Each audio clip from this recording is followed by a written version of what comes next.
Niyahan po ang lahat na tumayo at ipakita ang ating pagiging makabayan.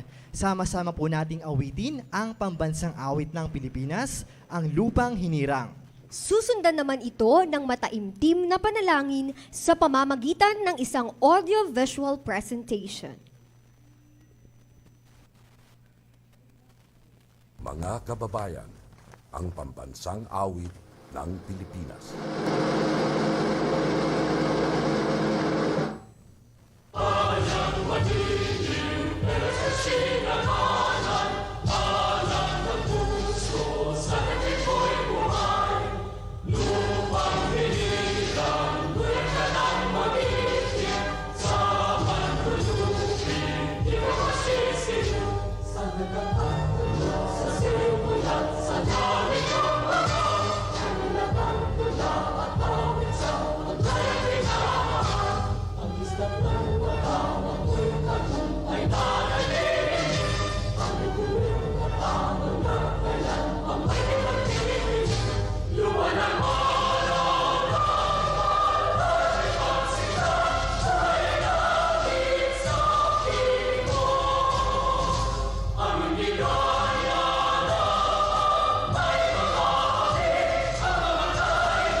Ama namin, pakinggan mo po ang pagtawag namin sa iyong banal na pangalan.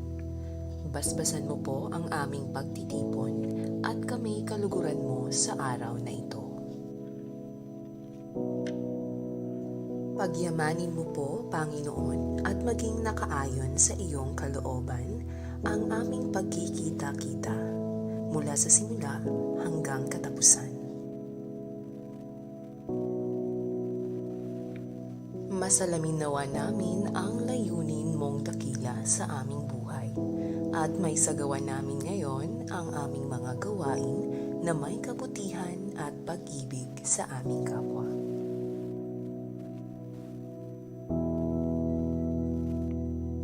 Kami po'y naninikluhod sa iyong harapan na kami iyong patnubayan at iwaksi sa aming kaisipan ang anumang masasamang kaisipan, inggit at pakikipag-alit sa aming mga kasama.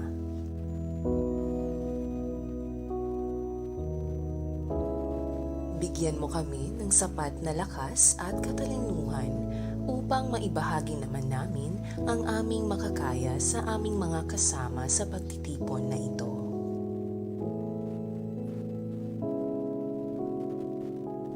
Panalangin namin ang lahat ng ito sa pangalan ng iyong bugtong na anak na si Jesus. Amen.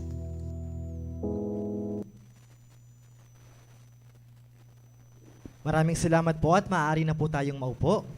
Muli po, nais ko pong batiin ang lahat ng isang magandang araw. Ako nga po pala si Sir John Ponce A. Santiago mula po sa Katanghalan Elementary School, Schools Division of Bulacan at ang mga kasama ko po bilang tagapagdaloy ng programa.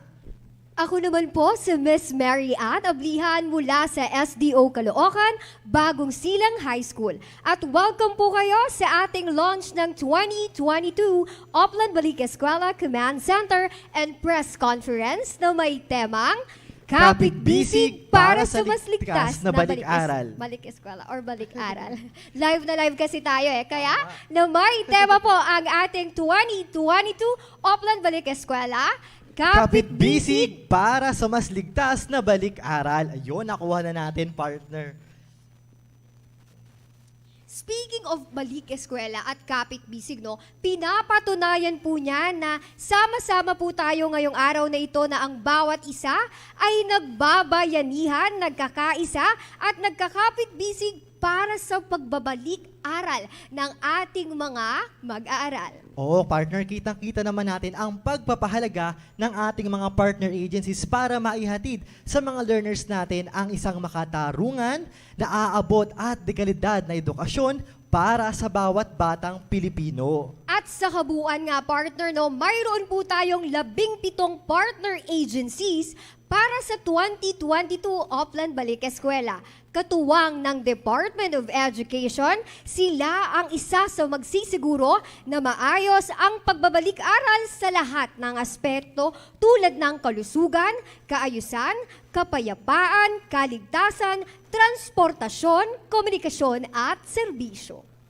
Kaya naman partner, ating kilalanin yung mga partner agencies na kasama natin ngayon live dito sa Bulwagan ng Karunungan, DepEd Central Office. Simulan po natin mula po sa Department of Interior and Local Government.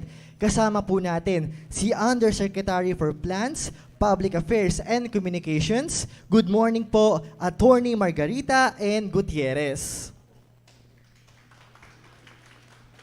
Good morning po ma'am, kasama rin po natin ang Department of Health or DOH sa pangunguna ng kanilang Health Promotion Bureau, Dr. Alfonso Miguel Regala. And good morning din po at kasama po natin mula naman po sa Department of Social Welfare and Development, Nutritionist and Dietitian 3 from the Program Management Bureau, Mary Grace G. Flores.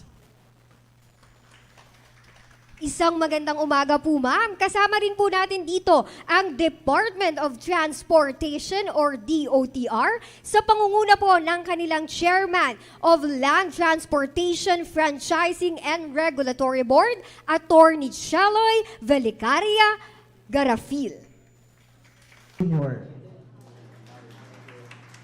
Narito rin po ang ating Department of Trade and Industry or DTI, Assistant Action Group or CPG, Attorney Anne-Claire C. Cabotcha. And mula naman po sa Manila Electric Company, Meralco. Kasama po natin ang head mula po sa Meralco Home and Microbase North Business Area, Ma'am Maita B. David. Kasama din po natin ang mga taga Metropolitan Manila Development Authority or MMDA, the MMDA Acting Chairman, Mr. Carlo Antonio D. Dibayuga III.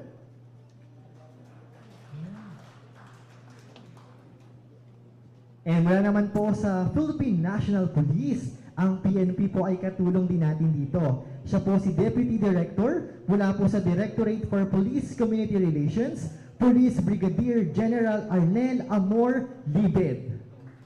Good morning po, sir. Good morning din po para sa ating mga taga Metropolitan Waterworks and Sewerage System or MWSS sa pangunguna ng kanilang Principal Engineer C. Corporate Office, Engineer Christian A. Gonzalez. Mula naman po sa Office of the Press Secretary, OPS, kasama po natin ang Director 4 natin, Jenny Dominguez Ednalan. Good morning din po para sa ating mga taga-Department of Information and Communications Technology or DICT sa pangunguna ng kanilang Assistant Secretary for Upskilling, ASEC Jeffrey Ian CD. Mula naman po sa DOE, Department of Energy, Science Research Specialist, Angelo Africa.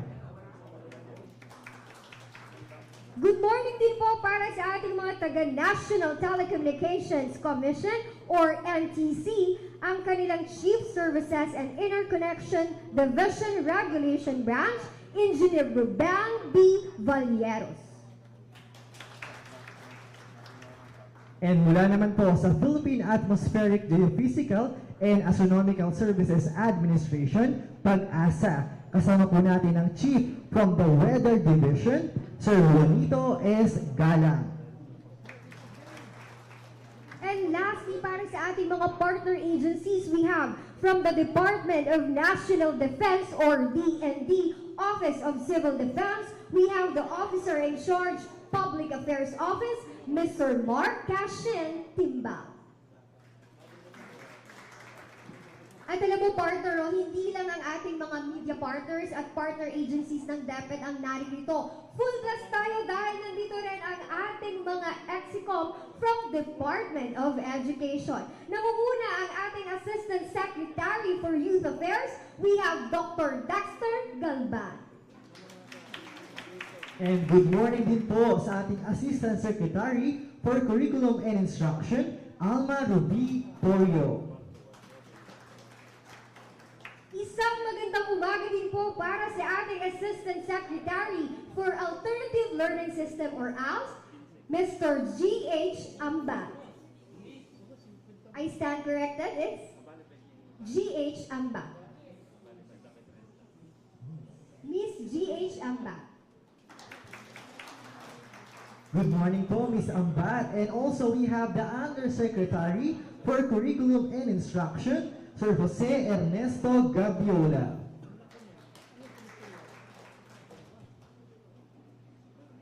At syempre partner, upang formal pong bigyang pansin at pagpapahalaga ang ating mga partner agencies na present sa ating programa ngayon at sa ating programang Oplan Balik Eskwela, tawagin po natin ang ating Oplan Balik Eskwela Chairperson, DepEd Undersecretary and Chief of Staff, Sir Epimaco Densing III. Good morning po, Yusek Densing.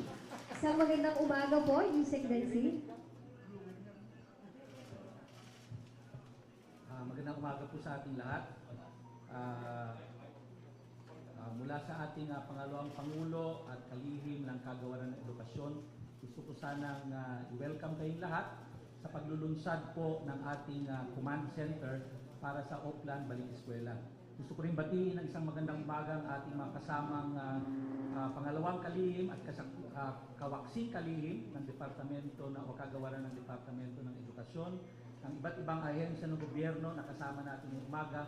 Meron po tayong 17 kagawaran at ahensya at kasama rin po ang iba nating kasama sa pribadong sektor na ating partner para sa Oplan Balik Eskwela. Matagal na pong ginagawa ito ng Kagawaran ng Edukasyon ang preparasyon para sa pagbubukas ng klase. At isang malaking habon sa ating lahat na itong pagbubukas ng klase ngayong 2022 ay mabigat dahil nagmula po tayo sa isang sitwasyon na nagkaroon tayo ng pandemya na sa loob ng 2 taon hindi tayo nagkaroon ng formal na pagbubukas ng face-to-face in-person learning ng ating mga kabataan, ng ating mga estudyante. At kasama na rin dyan yung ating mga magulang at iba't iba pang mga stakeholders ng sektor ng edukasyon. Kaya pa ngayong umaga, nagpapasalamat kami sa inyong pagdalo. Nagkaroon po tayo ng konsultasyon at 3 linggo na ang nakakaraan at nakuha po natin dito ang iba't ibang mga pananaw ng ibang mga ahensya ng ating bureaucracia kung paano natin mailulunsad ng tama itong ating pagbubukas ng klase sa susunod na linggo. At napaka-importante po itong ginagawa natin at ang pakikisa ng iba't ibang ahensya, kung pwede kong banggitin, una sa lahat, ang ating Department of Health at Department of Social Welfare na siyang mangangasiwa ng kalusugan at kaayusan ng ating mga kabataan sa patungo sa isang maayos sa pagbukas ng ating klase. Ang pangalawa po, ang ating Department of National Defense at Philippine National Police na magsasagawa ng kaayusan, katahimikan at seguridad ng ating mga kabataan. Ang ating kasama sa Department of Transportation at Metropolitan Development Authority na siyang magsisigurado na mayroon tayong maayos na sasakyan, transportasyon at siyempre sa mga lugar na mabigat po ang traffic, lalo na po dito sa Kalakhang, Maynila at sa mga highly urbanized cities, nandyan po ang Metro Manila Development Authority, ang ating Department of Public Works and Highways, ang Pag-asa at ang ating NDRIMC na siya pong mga ngasiwa na masigurado na maayos ang ating mga daan, simentado, wala pong lubak-lubak at siyempre magsasabi sa atin kung meron pong mga kalimidad na darating para sa masigurado ang seguridad ng ating mga kabataan. Yung ating, siyempre, ang aking ahensya na pinanggalingan, ang Department of Interior and Local Government, ang Office of the Press Secretary and the National Telecommunications Commission para masigurado ang maayos na pakikipagtalastasan natin, pakikipagkomunikasyon at ang DILG para po masigurado na itong ginagawa natin pagbubukas ng klase ay maibaba po nila sa iba't ibang lokal na gobyerno ng ating bayan.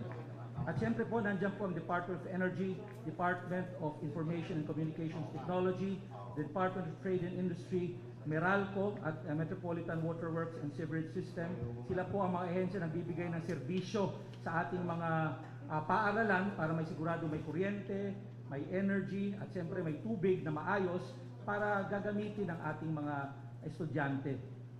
Ito pong ating tema ngayong taon, Kapit-bisig para sa mas ligtas na balik-aral, isang tema na ating kinukuha dahil banggit ko nga po kanina, matagal po tayong hindi lumabas at hindi nagkaroon ng pangmalawakan na pagbubukas ng ating klase.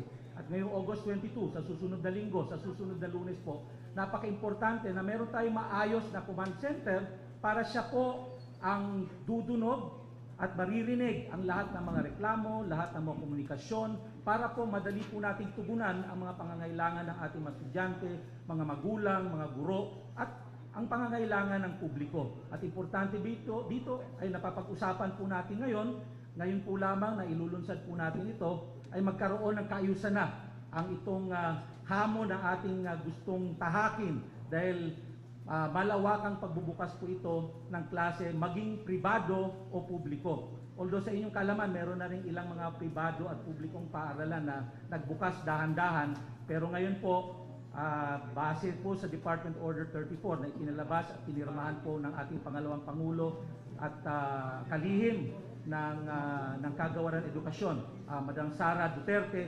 ikinapaliwanag po dito na kailangan po tayong magsimula ng dahan-dahang magkaroon ng face-to-face. Either pinapayagan pa po natin ang blended learning mula August 22 hanggang October 31. Mula po November 2, kailangan po 100% po ang face-to-face. At alam po ninyo ang importansya nito dahil naintindihan po ninyo na nung kapanahunan po ng pinag-uusapan ng pandemya, malaki ang tinatawag nating learning loss natin o pagkawalan ng pagkaalaman ng ating kaibigan ng ating mga kabataan na makakaapekto ng ating ekonomiya, na makakaapekto ng ating kinabukasan. Kaya ito gusto nating maging matagumpay itong paglulunsad natin at inuulit ko po, nagpapasalamat po ako sa pagdalo ng ating representante ng iba't ibang ahensya. 17 of you are present this morning. And ang gusto lang namin sabihin at gusto kong ulitin na itong ating ginagawa ngayon ay napaka-importanteng maramdaman ng ating mga kababayan, maramdaman ng ating estudyante, maramdaman ng ating mga magulang, maramdaman ng ating mga guro at maramdaman ng ating publiko. Dahil kung hindi nila ito mararamdaman, magiging kawalang bisa po itong ating ginagawa. Napaka-importanteng lahat ng asensya po gumawa ng kanilang dapat gawin ngayong pagbubukas ng klase at maramdaman po ito ng publiko, ng ating taong bayan. Kaya nga po, ito nagiging matagumpay at magiging matagumpay po ang pagbubukas ng klase natin dahil ginagawa po natin ito sa amin po sa Departamento o Kagawaran Edukasyon. Ginagawa po natin ito para sa bata at para sa ating lahat. Gawin po natin ito para sa bayan at para sa tunay na pagbabago. Magandang umaga po sa ating lahat.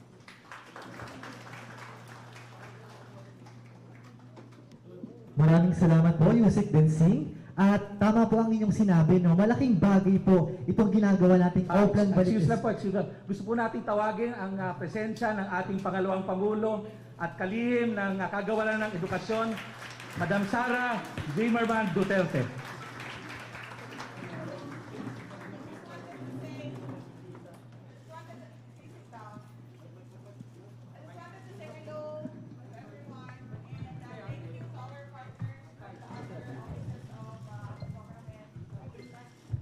I just wanted to say hello to everyone and thank you to our partners from the other national government agencies and other agencies and instrumentalities of the government. Thank you for your support to the efforts of the Department of Education in opening in-person classes for nationwide on August 2022. Thank you. Mayong buntag sa inyong tanan. Ang durat ka pa nga eh.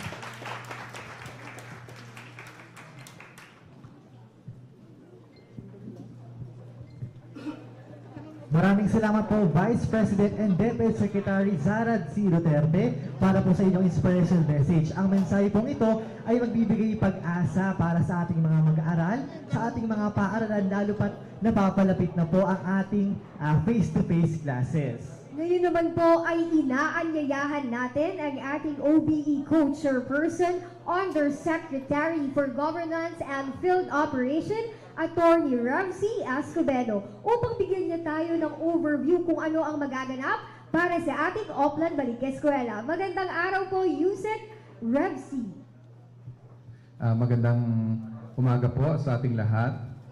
On behalf of the Department of Education, I would like to personally express my warmest greetings to everyone, especially to my fellow colleagues here at the Department of Education and to all fellow public servants of the 17 government agencies. It is my great pleasure and honor to welcome you to the launch of the Oplan Balik Eskwela Command Conference. The Oplan Balik Eskwela, or the OBE, is one of the department's flagship programs to promote the safe and enthusiastic return of our children, educators, and staff back to their second homes through our active engagement with agencies, organizations, and other stakeholders. Ever since the pilot opening of the limited face-to-face last year, November 2021, our agency, the Department of Education, continues to prepare for the eventual return of all students, teachers, and personnel back to school. With the high percentage of public schools ready to conduct physical classes, we from the Department of Education are confident that we can soon achieve the full return of in-person classes come November 2022.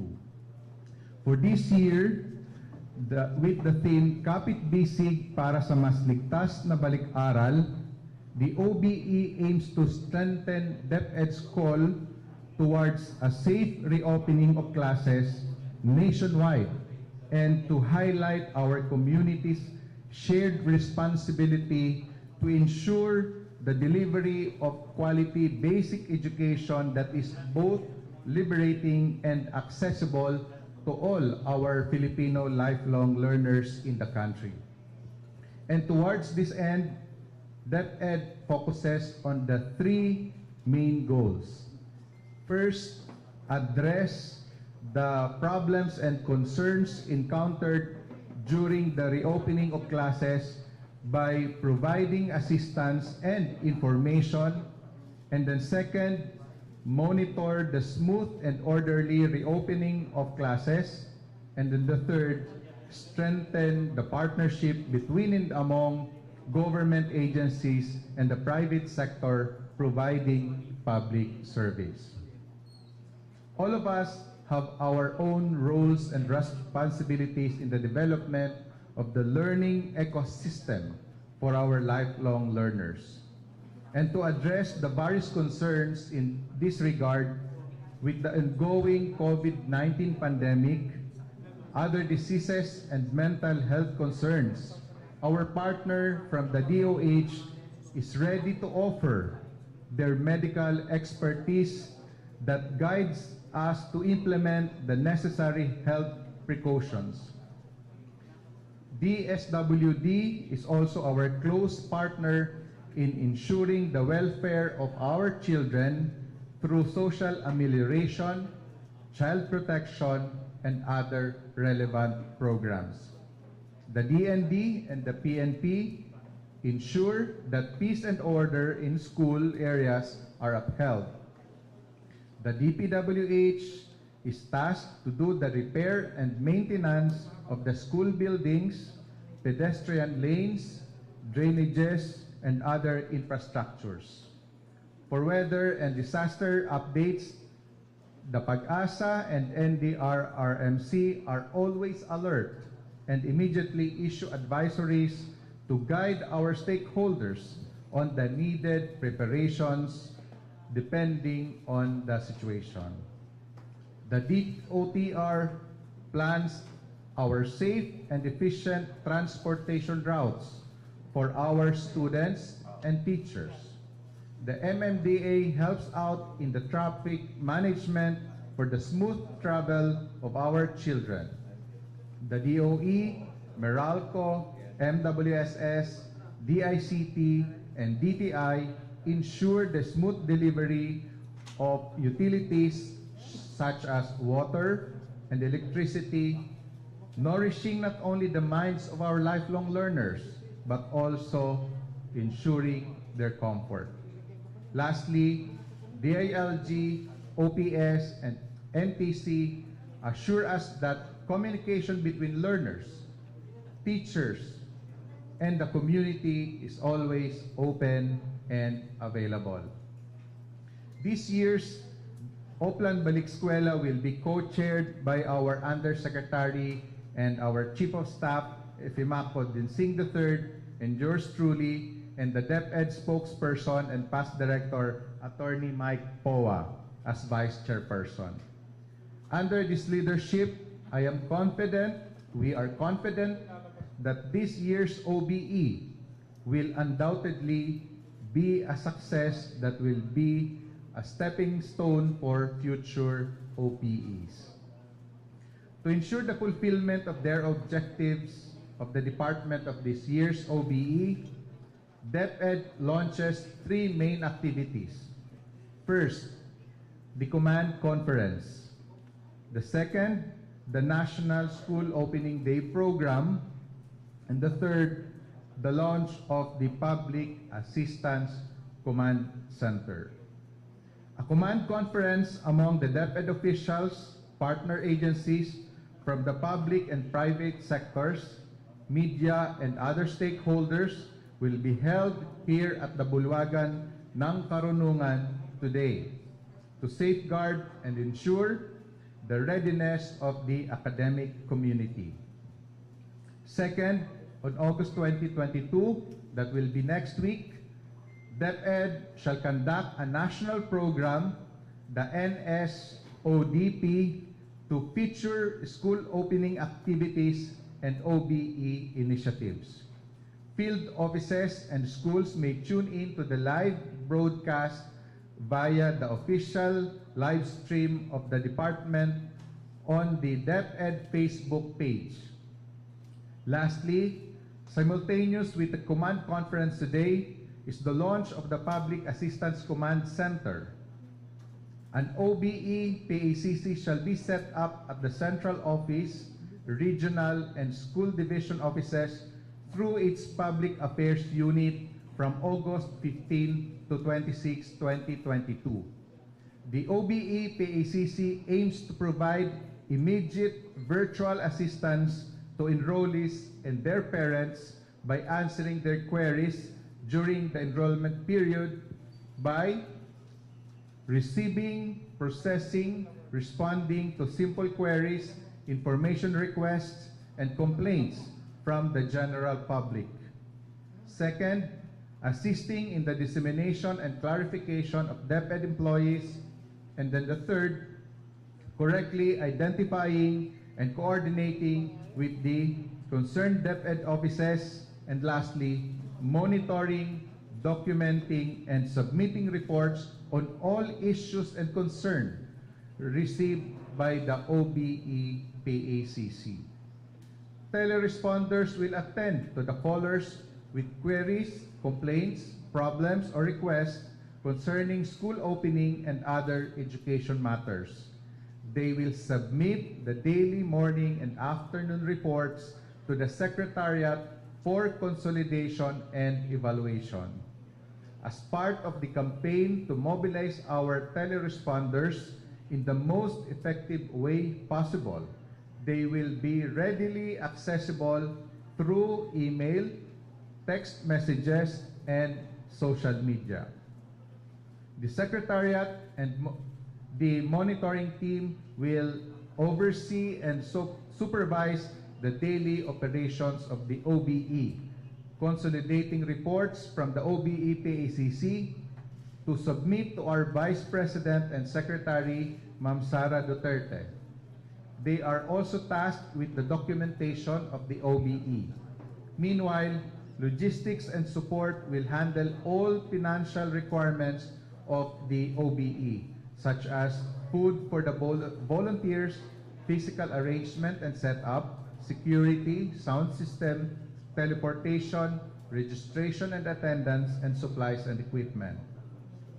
Today, August 15, 2022, marks the culmination of all our efforts in working tirelessly to safely reopen all schools in the country. Our triumph in the face of the pandemic that has threatened our way of life and the future of our lifelong learners. With the launch of the OBE, in spite of the COVID-19 pandemic and other challenges that has come our way, we are confident and we assert that our success here will only be replicated in our next endeavors. Again, on behalf of the Department of Education, I would like to offer my utmost gratitude to the DOH, DSWD, DND, PNP, DPWH, PAG-ASA, NDRRMC, DOTR, MMDA, Meralco, DOE, MWSS, DICT, DTI, DILG, OPS, NTC, and to all of our partners and the stakeholders for your enthusiastic participation today in the launch of the 2022 Oplan Balik Eskwela Command Conference. With your continued support, we are confident that we will be able to fulfill our duty and responsibility to help our lifelong learners to develop into Filipinos who are God-fearing, patriotic, proactive in protecting the environment, and respectful to our culture and beliefs. With our cooperation, we are confident that we can overcome and triumph over all challenges as we reopen our schools. With open hearts and open minds, we can assure that education will be accessible to all Filipino children, and in turn, the children that we nurture and nourish today will flourish to enrich the minds and hearts of the generations to come. Lagit lagi para sa bata at para sa bayan, mabuhay tayong lahat. Maraming salamat po, Yusek Revsi. Alam mo, partner, no, narinig ko dun base sa mensahe ni Yusek na talaga ang ating educational system dito sa Pilipinas ay isang community center. Kumbaga, tulong-tulong ang bawat stakeholders para ma-achieve natin ang quality education and to provide also the responsive and relevant education para sa ating mga batang Pilipino. At sa punto pong ito, atin na pong pakinggan at panoorin ang mga presentation ng ating mga partner agencies. At una na po rito ang ating health cluster. Sa pamumuno po ng Department of Health, Dr. Alfonso Miguel Regala from the Health Bureau, Health Promotion Bureau.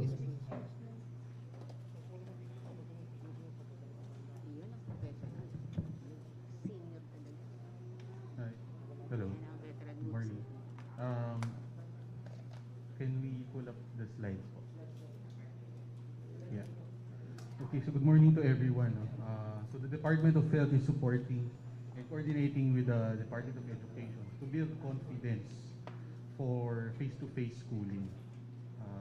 Next slide, please.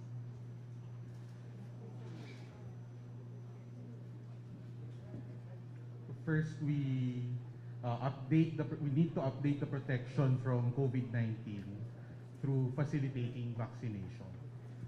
The threat of COVID and its variants is still there. No? People can still get infected and infect others.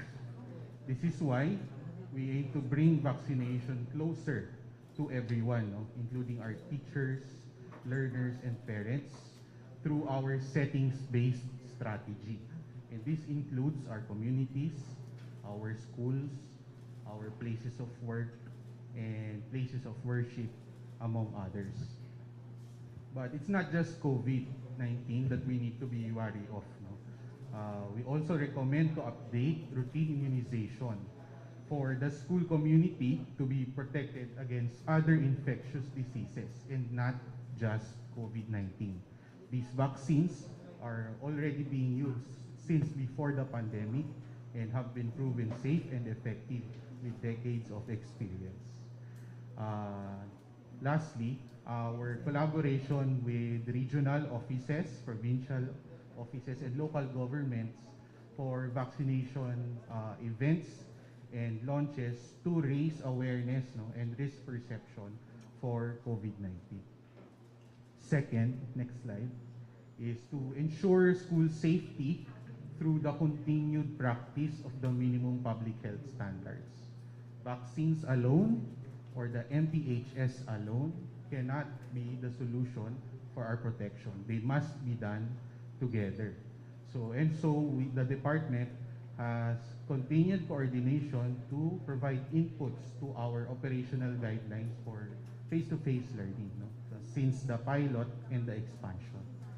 This includes ensuring adequate ventilation and the continued wearing of face masks according to the local context. So depending on the available space, the flexibility is provided by the level of risk. And we also provide our visual cues and materials to nudge the practice of our minimum public health standards. Next slide. This is what we need to build our champions for healthy behaviors. So our materials have been provided to advocate for both vaccination and the minimum public health standards through several avenues, teacher or school-led targeted discussions with select families, the engagement of parent groups and parent-teacher associations. We see the importance of behavior modeling in school as done by our teachers to the learners, and this should be continued at home. This is why we want to target our parents in the school community.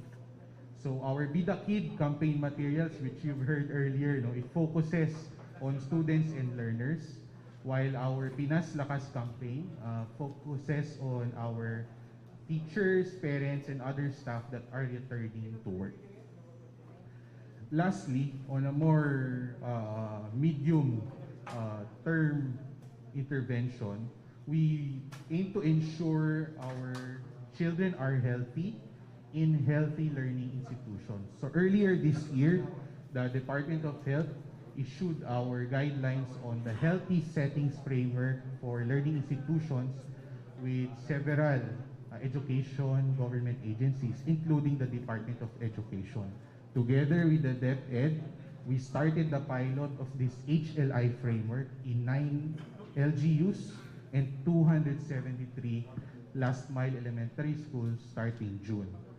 These include health promotion services targeted for vaccination, mental health, and sexual and reproductive health. So we will continue our coordination to streamline the HLI governance structure and monitor the pilot for expansion to our remaining last-mile elementary school. Thank you.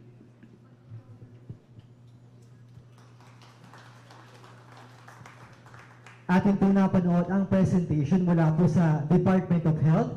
Ngayon naman po ay susundan po ito ng presentation mula po sa Department of Social Welfare and Development, DSWD, to be led by Ms. Mary Grace G. Flores, Nutritionist and Dietitian 3 from the Program Management Bureau. Hello po, good morning everyone. So for the DSWD, can we have the slide please? While the DSWD is continuously providing social services to all the vulnerable groups in our country, so the contribution of the DSWD to the 2022 Oplan Balik Eskwela, while waiting for the ECCD advisory, next slide please. So the ECCD advisory is the Early Childhood Care and Development Council, who is providing guidance on the implementation of the Child Development Center sessions and supervised neighborhood play groups.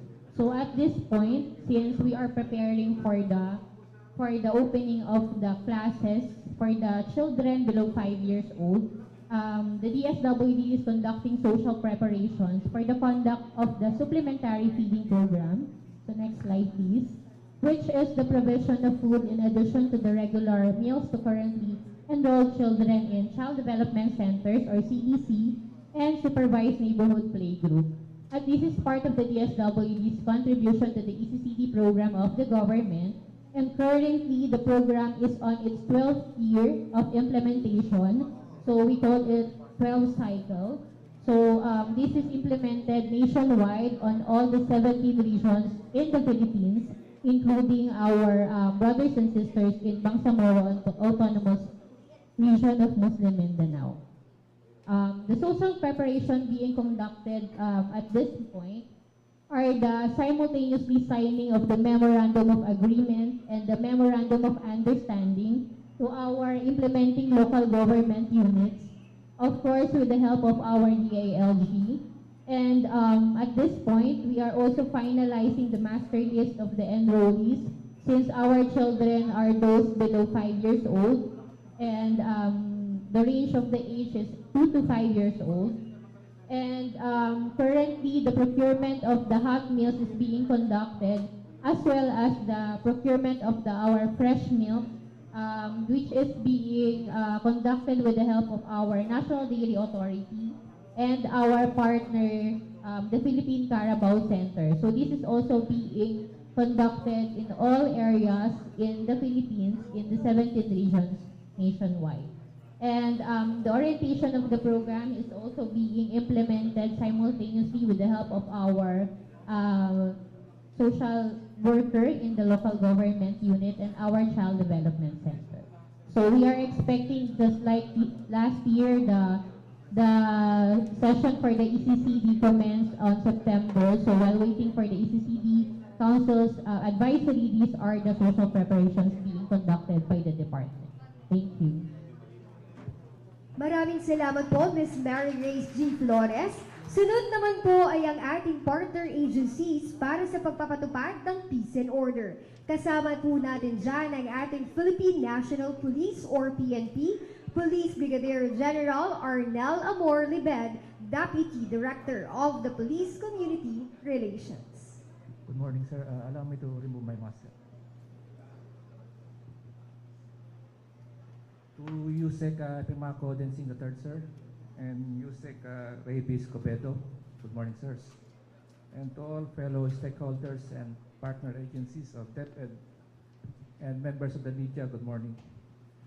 So in behalf of the Chief Philippine National Police, Police General Rodolfo Santos Azurin Jr., your Philippine National Police will ensure the peace and order, public safety, and security of our students, teachers, and the general public during the opening of classes this August 2022 nationwide, and the whole duration of classes this school year 2022.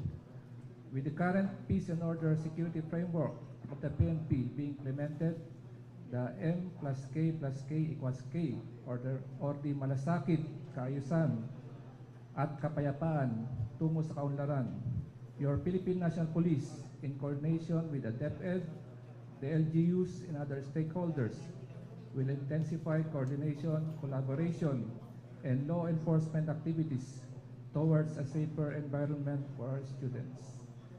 May I request everyone to focus your attention on our ABP to highlight your PNP's effort and initiatives for the Ligtas Balik Eskwela 2022. Please play the ABP. Thank you.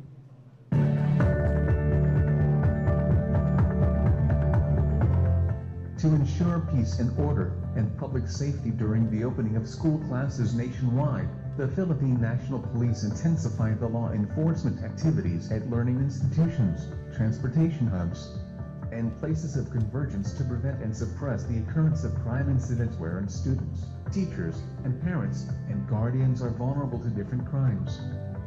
The PNP will mobilize non-government organizations, NGOs, and civilian voluntary organizations, CVOs, to assist in the opening of classes in providing security, traffic assistance, and other related public safety services in coordination with local government units and the Department of Education. The participation of PNP personnel in Brigada Eskwela programs nationwide for the preparation for the opening of classes will ensure Balik Eskwela PNP program for the school year 2022 to 2023.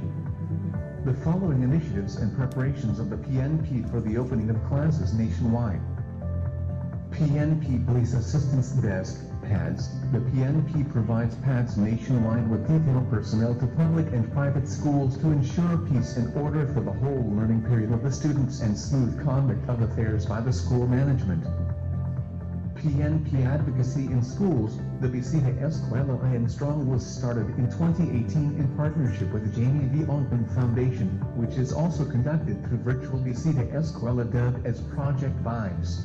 This is information education conducted in public and private schools nationwide, participated by pupils for the protection of children against abuse, exploitation, and discrimination that may be committed by any person.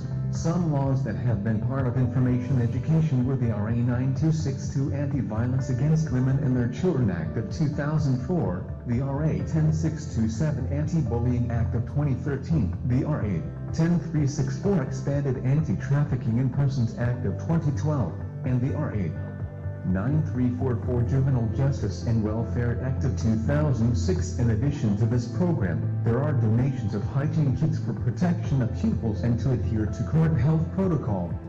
This project conducted 113,811 activities and 5,788,188 pupils benefited from this project. The PNP project, ready known as Resistance Education Against Drugs for the Youth, is a preventive information and education program to protect the youths who are the most vulnerable to drug abuse. The primary objective of the program is to educate the youths on the harmful effects of dangerous drugs and also to instill leadership values and sense of social responsibility.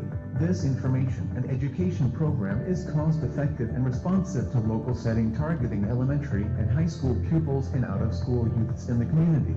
The PNP League Task Balik Eskwela 2022. This is in coordination, collaboration, and partnership with the school teachers, civilian volunteer organizations, parents, students, and other stakeholders participated in the activities in support to the Brigada Eskwela of the Department of Education nationwide. In the National Capital Region, the 5 police districts of NCRPO spearhead the League Task Balik Eskwela program at their respective area of responsibility. PNP Information Drive, using television, radio, internet, messaging, and print work, in informing the parents, guardians, pupils, and students about the safety tips and anti-crime for the opening of classes since year 2022 to 2023. The PNP is organizing the NGOs, CVOs, and civic or volunteer groups to assist in providing security, traffic assistance, and other related public safety services in coordination with local government units, LGUs, and DepEd. The Philippine National Police mandate is to serve and protect the people and will ensure the Ligtas Balik Eskwela 2022.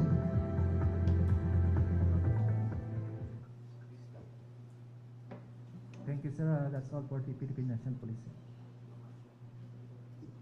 Maraming salamat po mula po sa Philippine National Police. Atin pong napanood ang kanilang paghahanda para po sa darating na Balik Eskwela. Ngayon po, pakinggan naman natin ang ating partners para sa pagsisiguro ng kaligtasan sa ating pagbabalik eskwela. Narito po ang Department of Public Works and Highways, DPWH, to be led by Engineer Ray Del Rosario, our Chief from the Maintenance Division.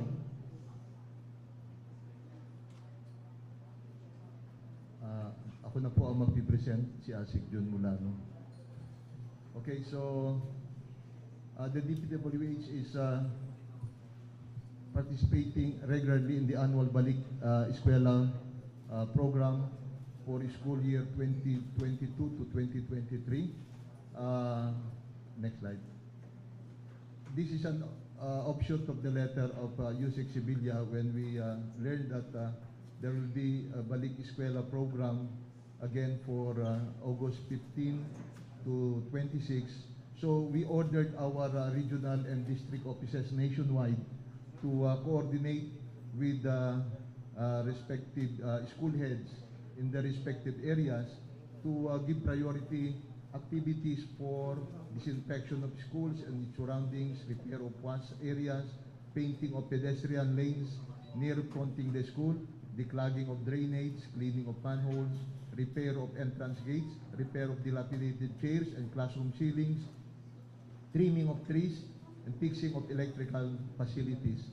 So, however, merong add-on kami dito sa Balik Eskwela program for 2022 and 2023.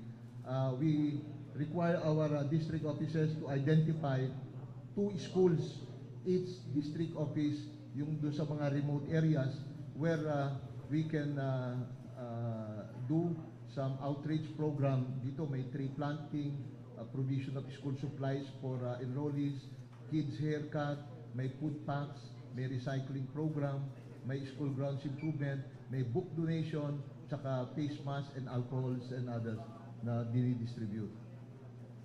Next slide. So,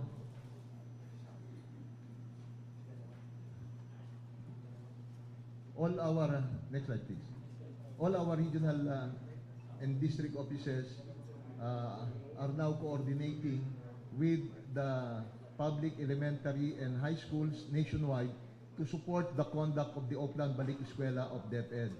So, as per instruction of our DPWH Secretary Manuel Bonuan, instructed me to issue an order ordering our regional and district offices across the country to implement maintenance activities and programs in public schools prior to the reopening of face-to-face classes this year. So, as a contribution to DepEd's annual OBE program, our implementing officers were instructed once again to undertake measures that would help ensuring smooth and orderly opening of classes. So, yearly DPWH implements various maintenance works in public schools under OBE. Activities include painting or repainting of pedestrian lanes, fronting the schools, declogging, drainage, cleaning of manholes near schools, repair, dilapidated chairs, sealing washrooms, entrance gates in coordination with respective school heads. So, dito, for Region 1, next slide please. For Region 1, these are the different district engineering offices with 59 schools participating for the OBE. Next slide. For Region 2, there are about 79 schools that were identified for the OBE. For Region 3, about 8. For Region 4A, about 58. For Region 4B, it's 13. For Region 5, it's 14. For Region 6, it's 4. For Region 10, it's 46. For Region 11, it's 5. For Region 12, it's 5. For Region 13, 59. For Cordillera, it's 51. And for NCR, it's 43. So, a total of 425 schools that were coordinated by DPWH for the Oplan Balik Eskwela. And this will be the priority activities that we are going to do. Next slide, please. We are going to disinfect the schools and its surroundings, repair wash areas, painting of pedestrian lanes near fronting school, declogging of drainage, cleaning of manholes, repair of entrance gates, repair of dilapidated chairs and classroom ceilings, trimming of trees, fixing of electrical facilities, repair of tables and blackboards, then painting of classrooms. So these were some of the photos that were taken during those activities nationwide. So yan po sa Baruyan Elementary School, sa Region 1, next sa Region 2, sa Batanes, next. Yan po sa Region 3, sa Lubao, Pampanga. Next, sa Region 4A, sa Biron Silva Elementary School. Sa Region 4B, sa Marinduque. Sa Region 5, sa Dagit Elementary School. Sa Region 6, sa Manuel Marabilla Elementary School. Sa Region 10, sa Bangkod Elementary School. Sa San Jose and San Jose Elementary School. Sa Region 11, sa Salvacion Elementary School. At sa Region 13, sa San Vicente Elementary School. So sa Cordillera, we also have the Manabo National High School na nagkaroon ng Oplan Balik Eskwela. So here, also sa NCR, sa Parañaque. So ito po yung mga ginawa nila. And for the outreach program ng Balik Eskwela, we distributed chairs and tables sa Rizal Elementary School sa Batangas, sa Lipa, also sa Bulihan Elementary School, we distributed chairs and tables. Sa Bawi Elementary School, chairs and tables. We even had yung party with the enrollees na courtesy of MacDo. So, nagkaroon po ng konting kasayahan yung mga bata. So, next slide please. So, yan, nagkaroon po ng konting kasayahan. Then, sa Region 6, next slide, we had the distribution, turnover of face masks and alcohols. Sa Region 10, we have the distribution of chairs. Also, sa Don Carlos Elementary School, donation of construction materials, chairs and tables. Sa Region 11, sa Cuyas Elementary School, nagkaroon din po ng may video. Nagkaroon po dito ng pre-haircut, pre-school supplies, tree planting, at pre-paints na ipinamigay doon sa eskwelahan. Next slide. So, yan po, namigay din po ng mga pintura doon sa mga Tagibo Elementary School. No? Next slide. Also, some construction materials and paints dito sa Apayao. So, also sa Cordillera, nagkaroon ng distribution ng fabricated desks and distribution of face masks. Next slide. Also, some other schools.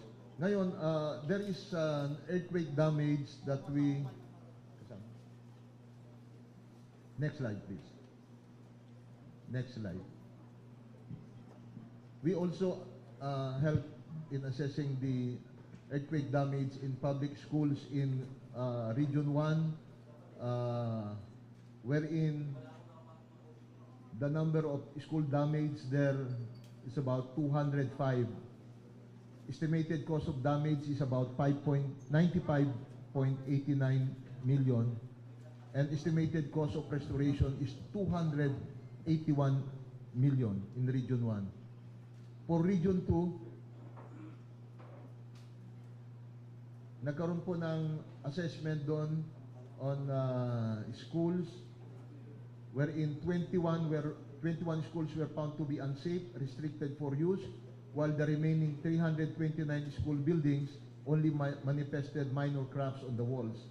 So of the 21 schools with major damages, 9 are from Cagayan, 6 are from Isabela and Quirino, while Batanes and Nueva Vizcaya have no reported major damage.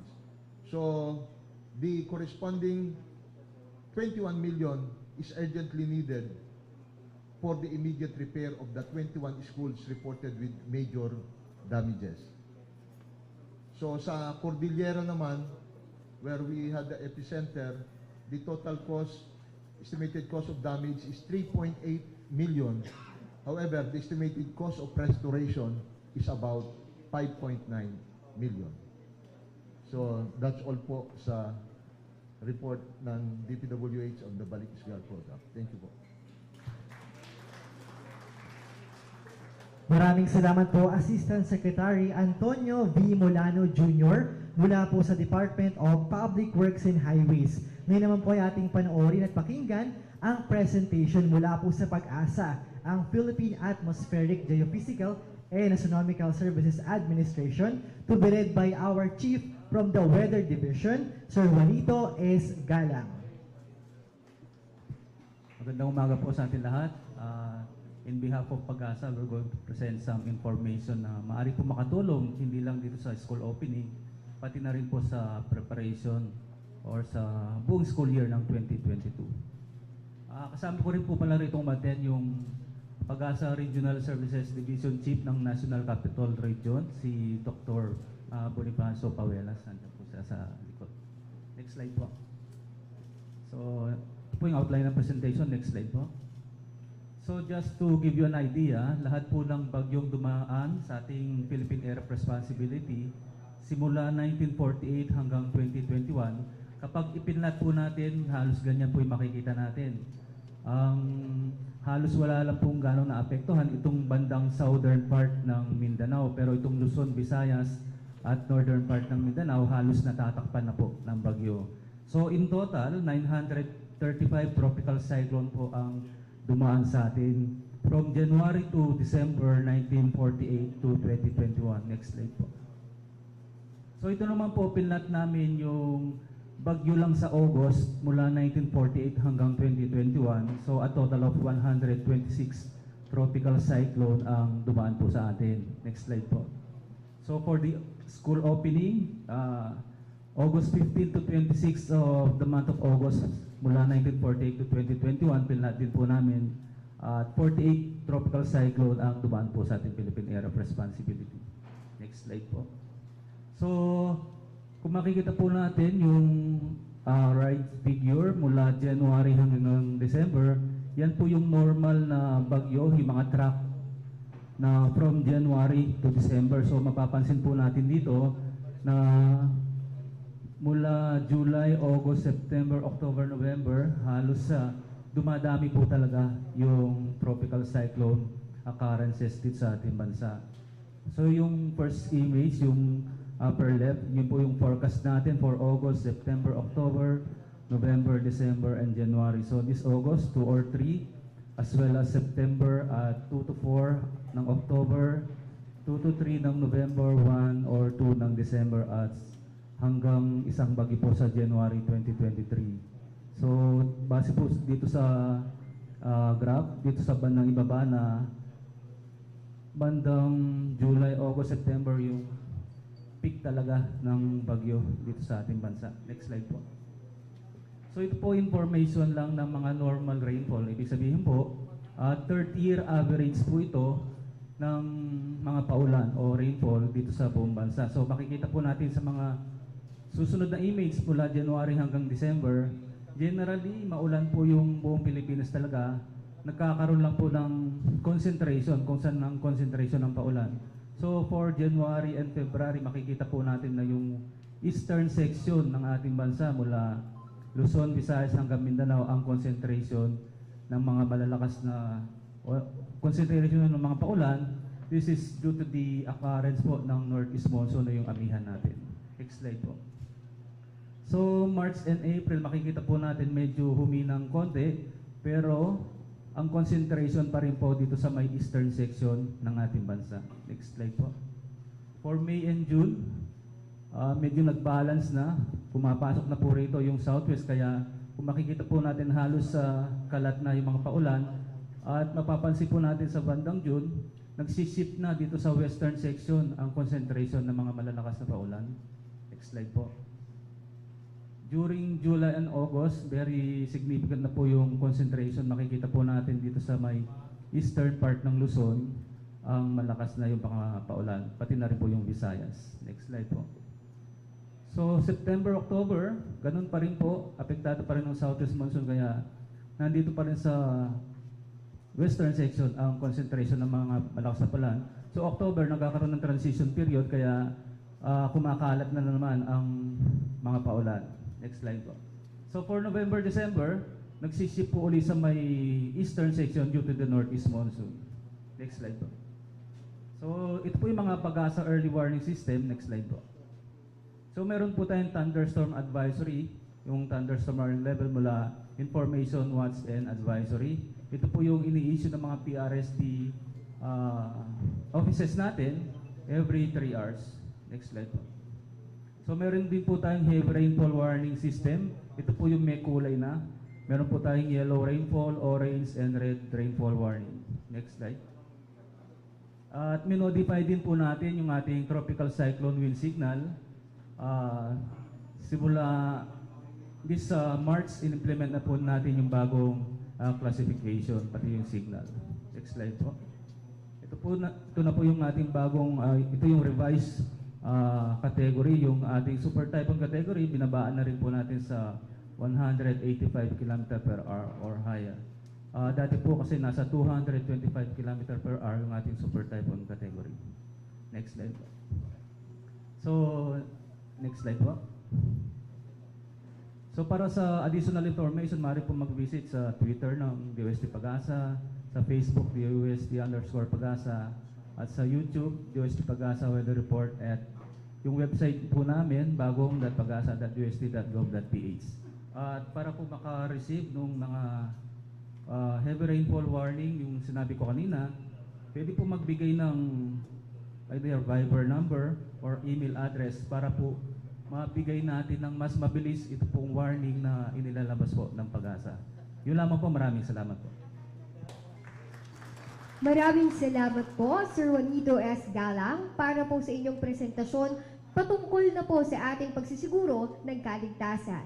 Para naman po sa aspeto ng transportasyon, makakasama po natin ang Department of Transportation or DOTR sa pangunguna ng ating Chairman of Land Transportation, Franchising and Regulatory Board, Attorney Shaloy Valicaria Garafil.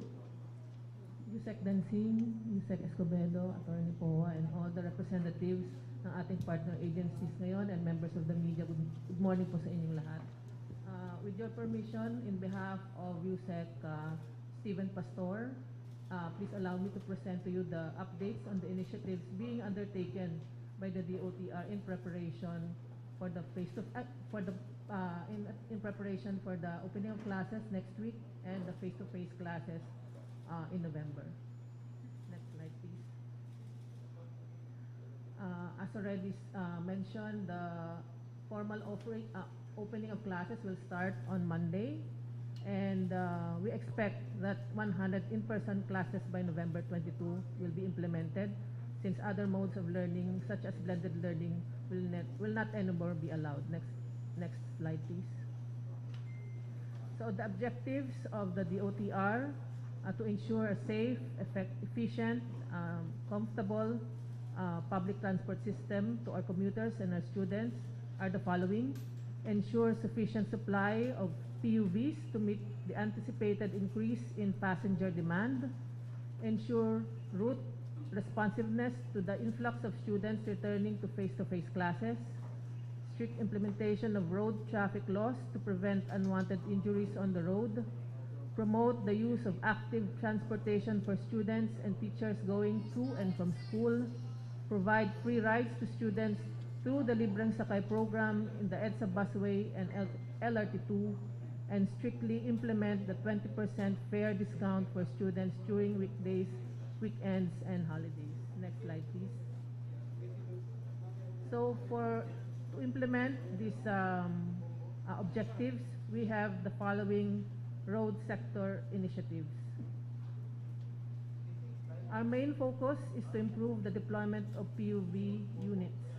This includes reopening of non-EDSA pre-pandemic routes.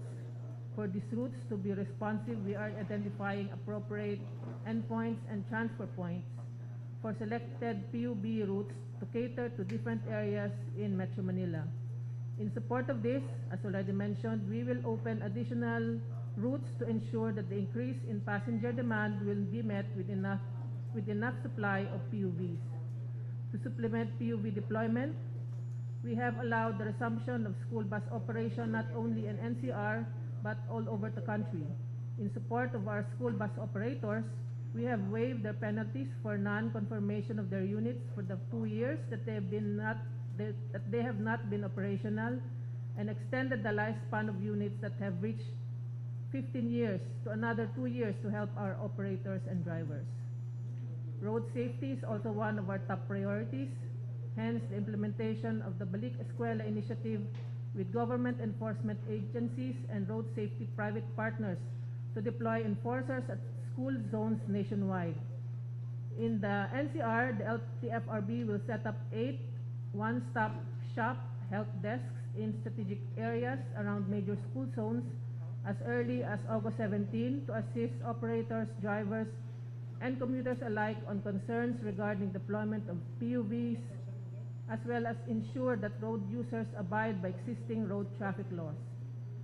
To promote the use of active transportation, we also are coordinating with DepEd and CHED to direct institutions to provide end-of-trip facilities for our students and teachers who want to bike to schools and their places of work.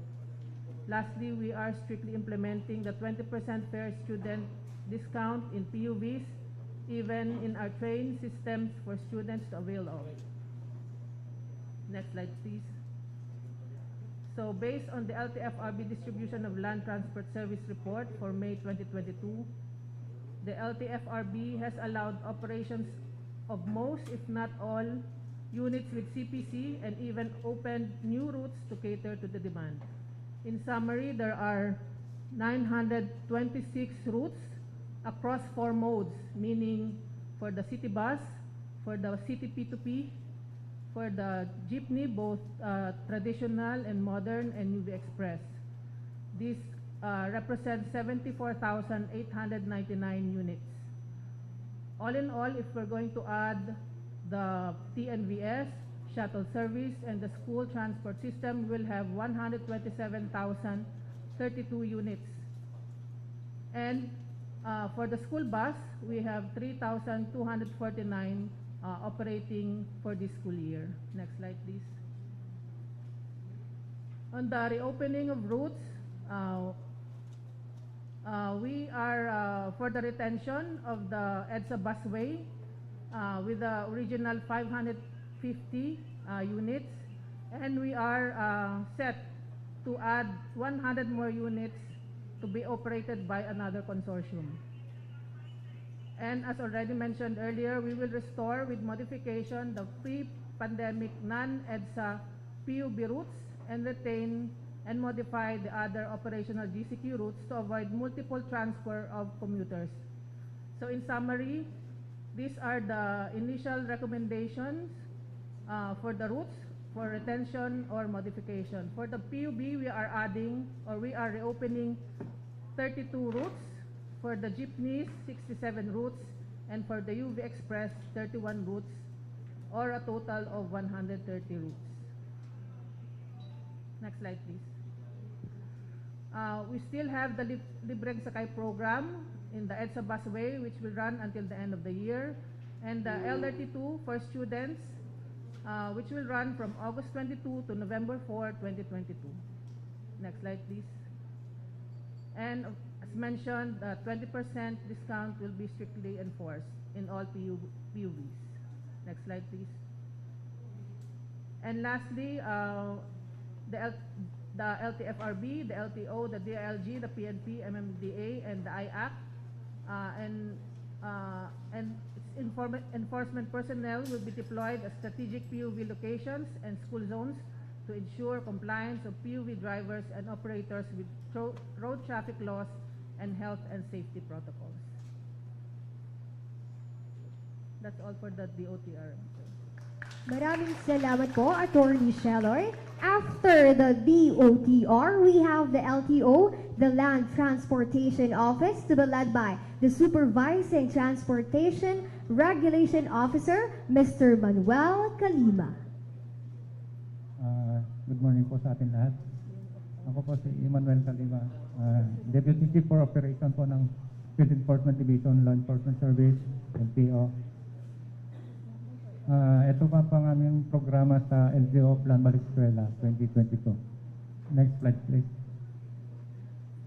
To give you background, LTO office in partnership with other traffic enforcement agencies will undertake its annual Oplan Balik Eskwela 2022 to ensure roadworthiness of public transportation and school services as assist in traffic management along schools located along major thoroughfares and traffic stop points. In the implementation of Balik Eskwela 2022, LTO will maintain visibility of law enforcement officers or layouts in areas identified as densely populated schools per list of DepEd to prevent any violation of land transportation rules and regulations. Mali ito po ay ginagawa namin taon-taon. Maliban lang po sa taon na to kasi meron na pong tayong coordination with other government agencies, especially po sa DepEd. Ang nangyayari po kasi kung kailan yung first day of classes, yun lang yung time na magipag-coordinate sa mga school. Tapos napagkakamalan pa kami ng mga brigada eskwela. Akala ng mga principal, tutulong kami sa paglilinis ng eskwelahan. Kasi yun po ang ginagawa ng mga pulis saka DFP. Yung expected situation po, yung next slide please. There will be an increase of public transportation demand and proliferation of colorum operation, unregistered, overloaded, unsafe, dilapidated, and other illegally operated motor vehicles such as school services. Traffic congestion along major roads leading to schools. Mali sa experience na po namin, kung nasan po kami na area, lumilinis po yung kalsada. Kasi pwede kami mag-inspeksyon. Kung ano yung ginagawa mo pag nirehistro mo yung transaction, pwede namin ulitin sa kalsada mismo. Kaya nagkakaroon po ng disiplina. Next slide please. Ito po yung action plan namin. There will be a nationwide simultaneous implementation of Oplan, Balik Eskwela 2022 from August 19 to September 2, 2022 with the following activities. Number 1, intensify the nationwide conduct of terminal inspection prior to the official start of the opening classes. Increase visibility of LTO layouts in predetermined areas where major schools are located. Assist in traffic direction and control in case of traffic jam. Conduct of roadside operations against dilapidated, overloaded, unregistered, and colonial school service vehicles. Conduct verification of driver's license and motor vehicles registration. And coordinate with other participating agencies to provide safety and security measures to motorists and passengers and other road users.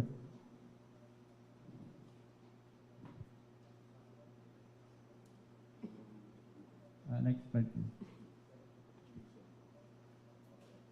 With regard to reporting and monitoring, we will issue a memorandum directing all LTO regional officers to submit the following documents: implementing and corresponding communications plan to ensure safe, secure, reliable, and convenient transport systems during the monitored travel period. List of specific areas under your jurisdiction that the Secretary and/or the undersigned may visit to evaluate the progress of the plan. And we will activate the 24/7 LTO operations or coordination center to ensure open and direct communication lines to the LTO central office. Posting of periodic situational reports and real-time updates to the LES Coordination Center Viber group. And the submission of post-Oplan report not later than September 6, 2022 for consolidation and submission to the Department of Transportation to include photos, videos, and or other forms of evidences. Next slide, please.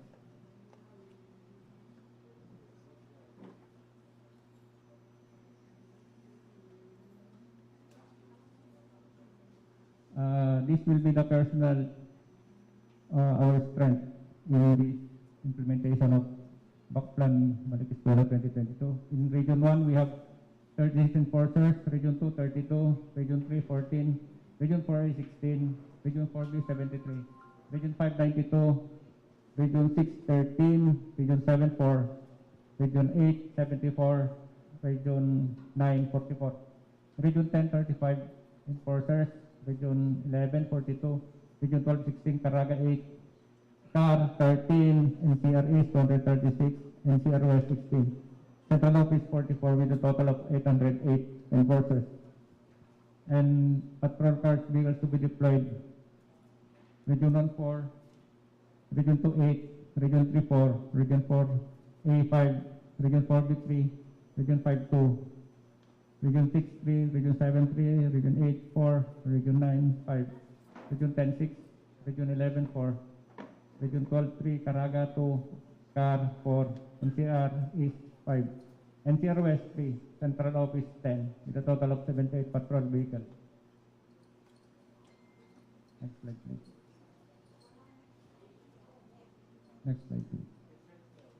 Yan. Thank you po. Maraming salamat po, Sir Manuel Calima, for your presentation about the plans and programs of Land Transportation Office for the 2022 Oplan Balik Eskwela. After that, we have the Metro Manila Development Authority, or MMDA, to be presented by their Director 3, Director Naomi T. Rasho. Good morning po. I'm representing our acting chairman, Carlo De Mayoga, because he cannot make it this morning. I'm Director Naomi Rasho of MMDA's Traffic Engineering Center and Traffic Discipline Office. So, for MMDA, we prepared an audio-video presentation for our Balik Eskwela program. So, please do watch and listen. Thank you po.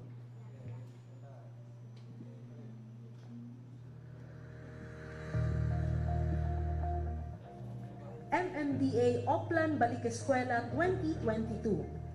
The Metropolitan Manila Development Authority is one of the partner agencies of Department of Education's Oplan Balik Eskwela Interagency Task Force, which is tasked to provide guidelines on health and safety, peace and order, traffic and transport management, and other forms of support to ensure a safe and orderly opening of classes in August.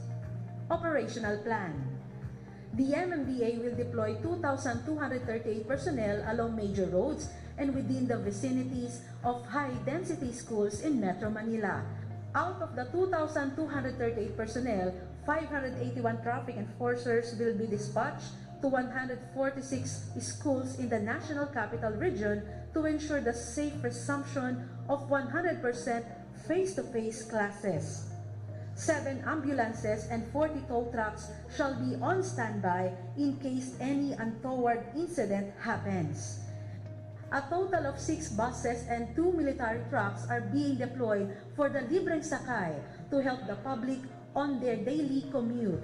The buses would ferry commuters from Doña Carmen Commonwealth to Welcome Rotonda España from 6 a.m. to 8 a.m. Mondays through Fridays.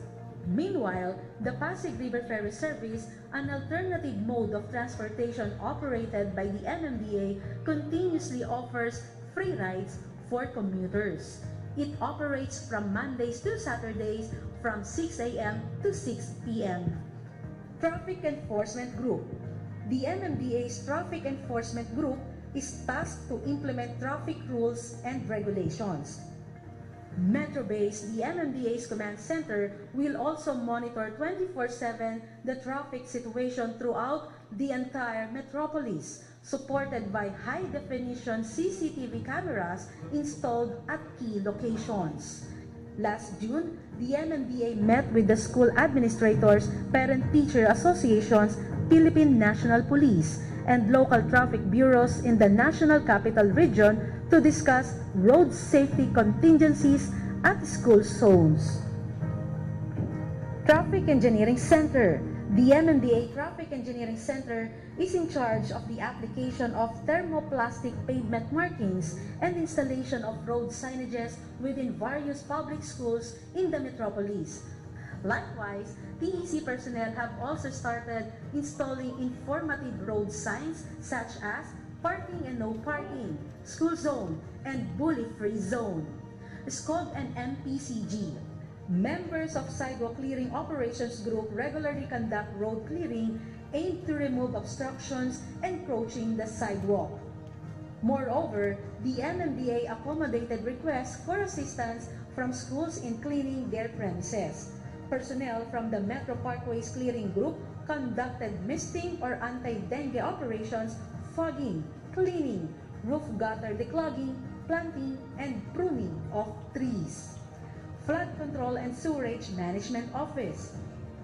Flood mitigation activities, which include the clogging of drainages within the vicinity of schools and cleaning up of waterways such as creeks and esteros, are being done all year round by the agency's Flood Control and Sewerage Management Office.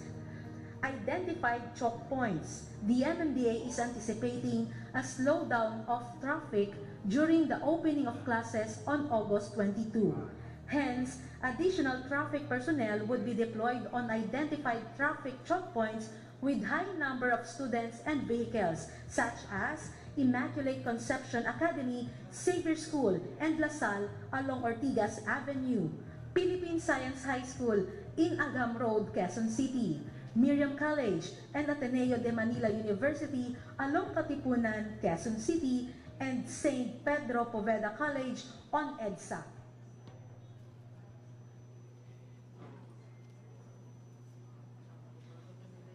That's all po, and thank you po for watching. Maraming salamat po. And lastly, we have the Department of National Defense or DND, Office of Civil Defense, the Officer in Charge Public Affairs Office, Mr. Mark Cashin Timbal.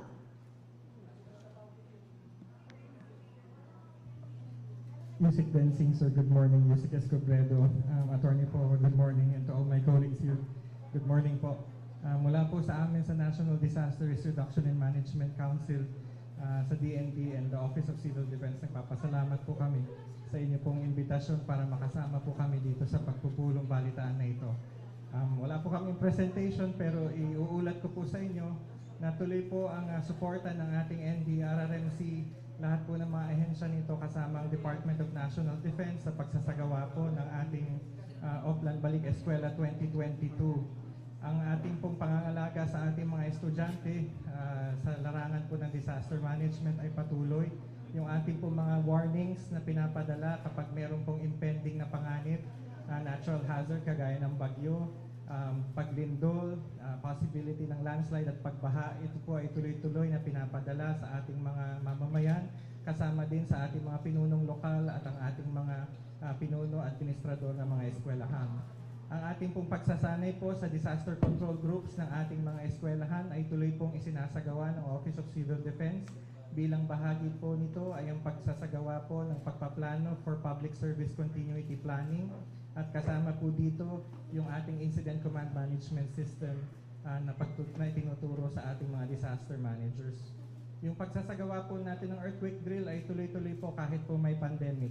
Ang ating pong susunod na earthquake drill na kasama po ang lahat ng mga eskwelahan ay gagawin sa September 8. Excited po kami sa NDRRMC dahil noong panahon po ng pandemic, online po ang ating mga NSED at ang ating mga bata ay nagtata-cover and hold lang po sa kanilang mga tahanan.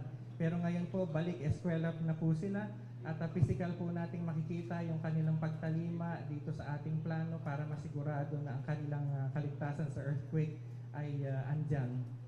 Bilang pagtulong din po dahil sa plano ng pamahalaan na hindi na po gamitin ang mga eskwelahan bilang evacuation center, para hindi mapatid po yung pag-aaral ng ating mga estudyante pag may ganito pong natural hazards. Nagpatayo po ang ating pamahalaan ng higit sa 100 na mga dedicated evacuation centers sa iba't ibang mga rehiyon dito sa ating bansa. Ito pong mga ito ay sinisituate doon sa mga ligtas na lugar, hindi abot ng baha. Ang building po ay matatag sa earthquake, hindi basta-basta liliparin ng bagyo ang bubong. At ang mga pasilidad po nito, meron po tayong sapat na bilang ng mga latrine facilities o palikuran. Meron pong enough space para sa tutuluyan ng mga mag-evacuate. At meron din pong mga continuing education facilities para yung mga na-displace po nating mga kabataan ay makapagpatuloy ng pag-aaral mismo doon sa ating mga evacuation center. Nagpapasalamat po tayo sa makasamahan natin sa Department of Public Works and Highways dahil po sa kanilang patuloy na pagsusuri doon sa mga building po na na-damage nitong nakalipas na earthquake diyan po sa Abra. At patuloy po ang ating pakikipag-ugnayan sa local government units doon sa area para po masigurado po na kapag na-assess na po natin ng buong buo itong mga affected areas po na ito, lalo na yung mga eskwelahan, daglian po nating mabuo ang ating recovery and rehabilitation plan for all those affected areas. Nagpapasalamat po tayo dahil ang ating Department of Education ay patuloy na ini-implement po yung ating disaster management and disaster education programs doon sa ating curriculum for science and in other subjects, including na din po yung civic awareness ng ating mga kabataan. These are all being implemented po sa pakikipagtulungan ng ating NDRRMC and the Department of Education, at tuloy-tuloy po itong isasagawa ng ating kawanihan para po sa ating mga kababayan. Ang protection naman po ng ating mga kabataan para sa COVID-19, tuloy-tuloy po ang pag-uusap sa atin sa NDRRMC para po sa eksaktong mga responsibilidad na ililipat po ng National Task Force Against COVID-19 dito sa NDRRMC level. At kasama pa rin po dyan ang pagsasagawa ng iba't ibang mga ahensya ng kanilang mga tungkulin batay sa kanilang mandato. For example po sa atin sa Office of Civil Defense, katulong ang ating mga kasamahan sa Sandatahang Lakas ng Pilipinas, ang ating suporta po sa DOH in terms of the transportation of the vaccine specimens or vaccine supply ay ating pong tuloy na isinasagawa. Ang pagmamando din po at pangangalaga sa mga quarantine facilities na itinatag ng pamahalaan ay tuloy-tuloy po nating isinasagawa. Sa aking pong pagkakaalam, wala na po atang eskwelahan na ginagamit na quarantine facility po ngayon. Kaya nagpapasalamat po tayo dahil ang ating mga kababayan ay tuloy-tuloy ang pag-iingat laban sa COVID-19. Despite the fact po na medyo meron pong konting pagtaas sa numero ng ating mga kababayan na nagkakasakit ngayon, tuloy pa rin po ang rollout ng ating vaccination program, at yung mga kabataan po natin na kailangan na pong magpa-bakuna ay patuloy po nating inaanyayahan, hinihimok ang kanilang mga magulang na isagawa po itong pagbabakuna na ito para may dagdag protection po tayo. Pero hindi po ibig sabihin noon na magiging magpapakakampante tayo at hindi na mag-iingat kahit bakunado na.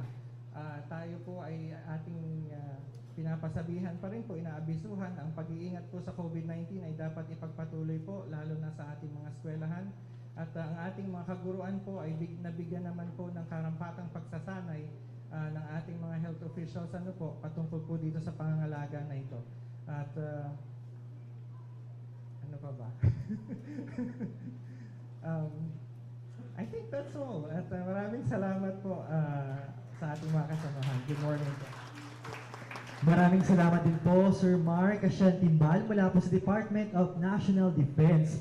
Ngayon naman po ating pakinggan ang presentation mula naman po sa ating partner agencies for support in terms of communication. We have our Department of Interior and Local Government to be led by our Undersecretary for Plans, Public Affairs and Communication, Attorney Margarita N. Gutierrez. Hi, good morning everyone. On behalf of Secretary Benjamin Abalos Jr., I would like to present the initiatives and preparations of the Department and Interior Local Government for a safe and orderly return of our students and teachers to our schools. DILG expresses its full support for the Oplan Balik Eskwela of the Department of Education led by Secretary Vice President Sara C. Duterte. Such support is manifested through the deployment of the available assets, resources, and manpower of the Philippine National Police, the Bureau of Fire Protection, Bureau of Jail Management and Penology, and even our regional and field officials who shall extend assistance to our local government units to ensure their full participation to the program. Apart from mobilizing the barangay tanod and force multipliers on the streets and thoroughfares leading to schools and in schools itself, our LGUs shall also assist and encourage our kababayans to avail of the COVID-19 vaccines for qualified learners and parents. Next slide, please.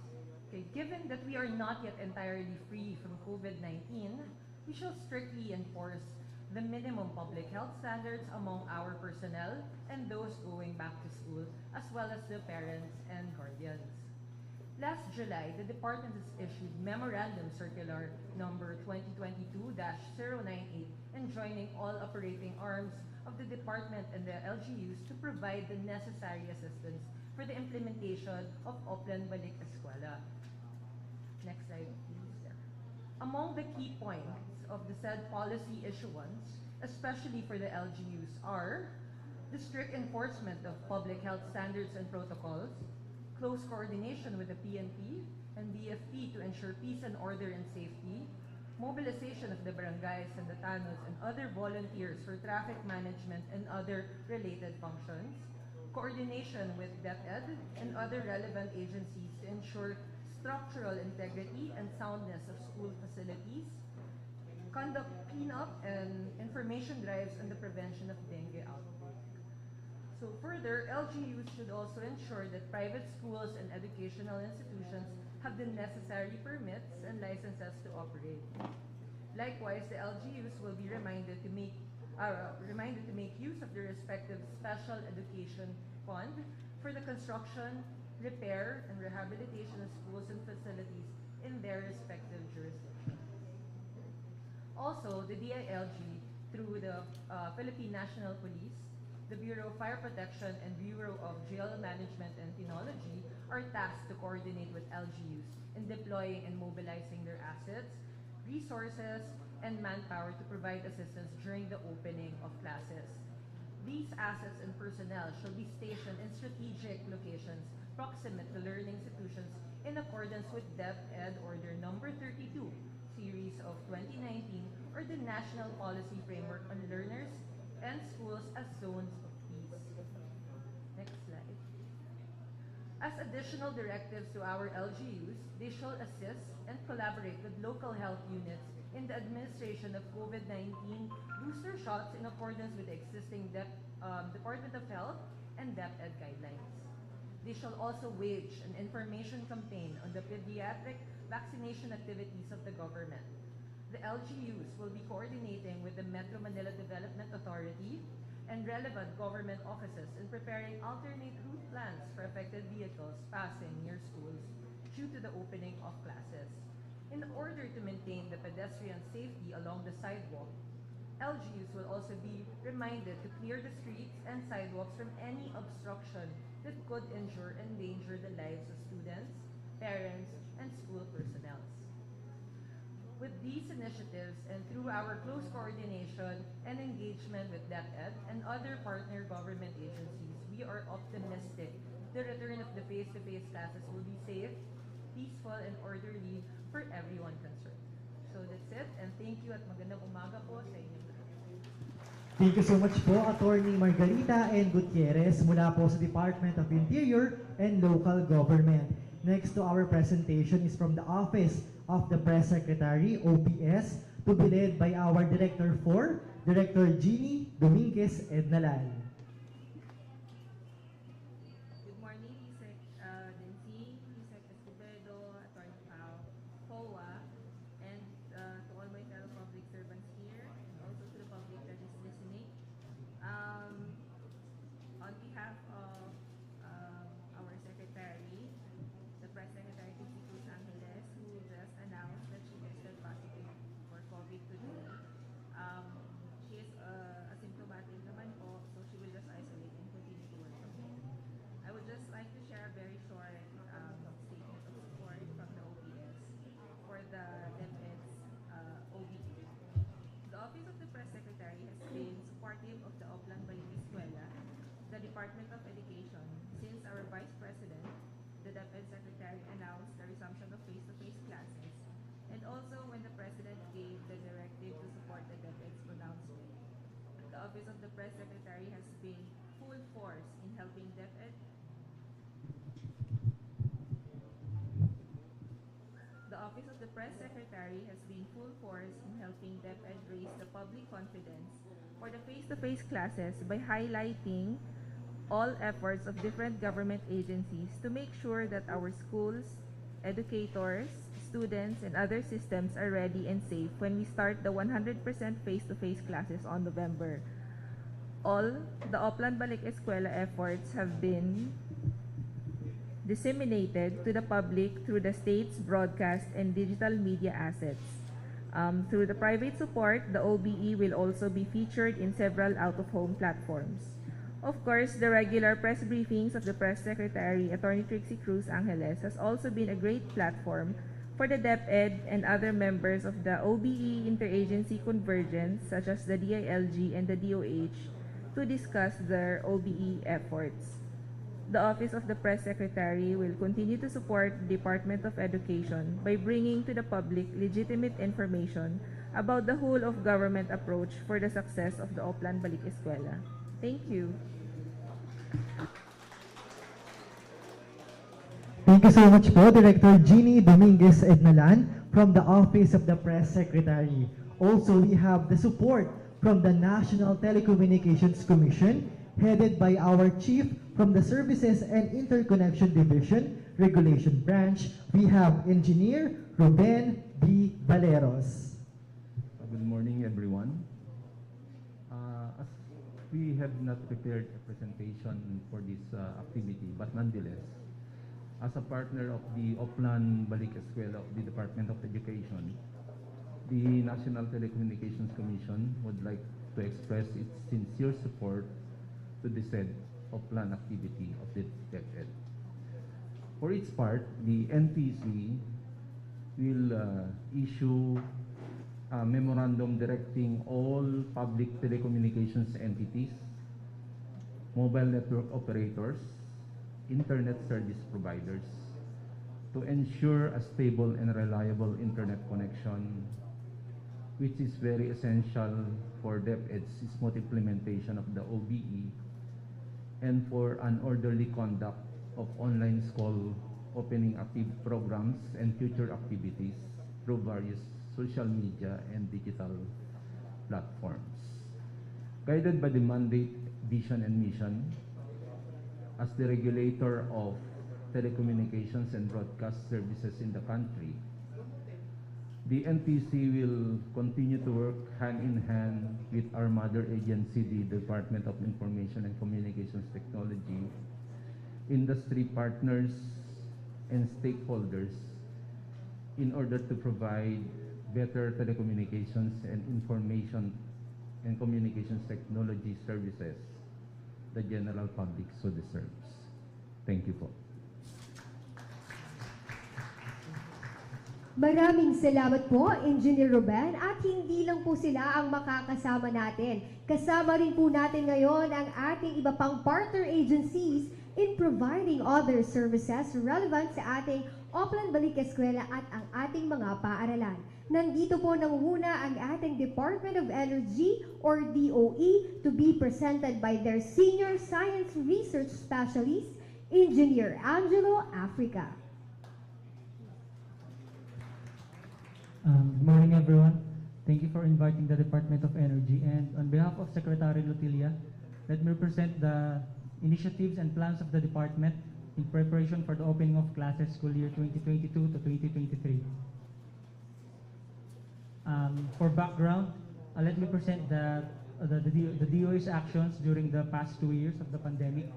And the DOE has issued a number of advisories and policies in order to ensure that there will be stable and sufficient supply of electricity, not only for the present but also in the years to come.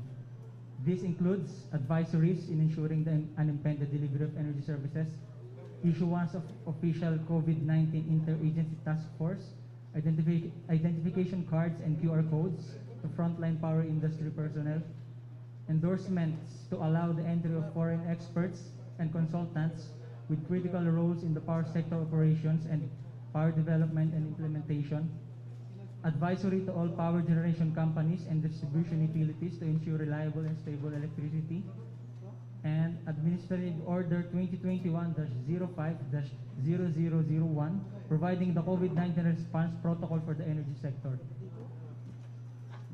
Next slide, please.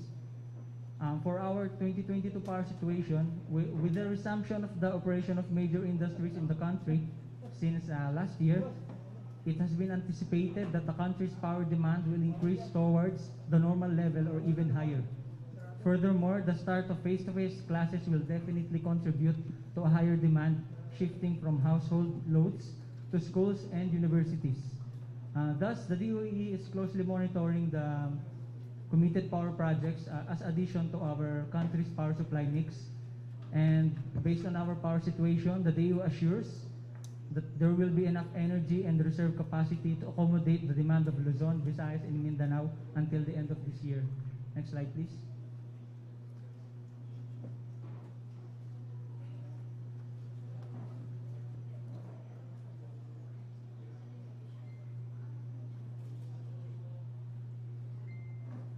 In case of unavoidable power interruption, the DOE has already established the monitoring and coordination protocol for the operation of generation, transmission, and distribution facilities, especially in times of these unavoidable outages.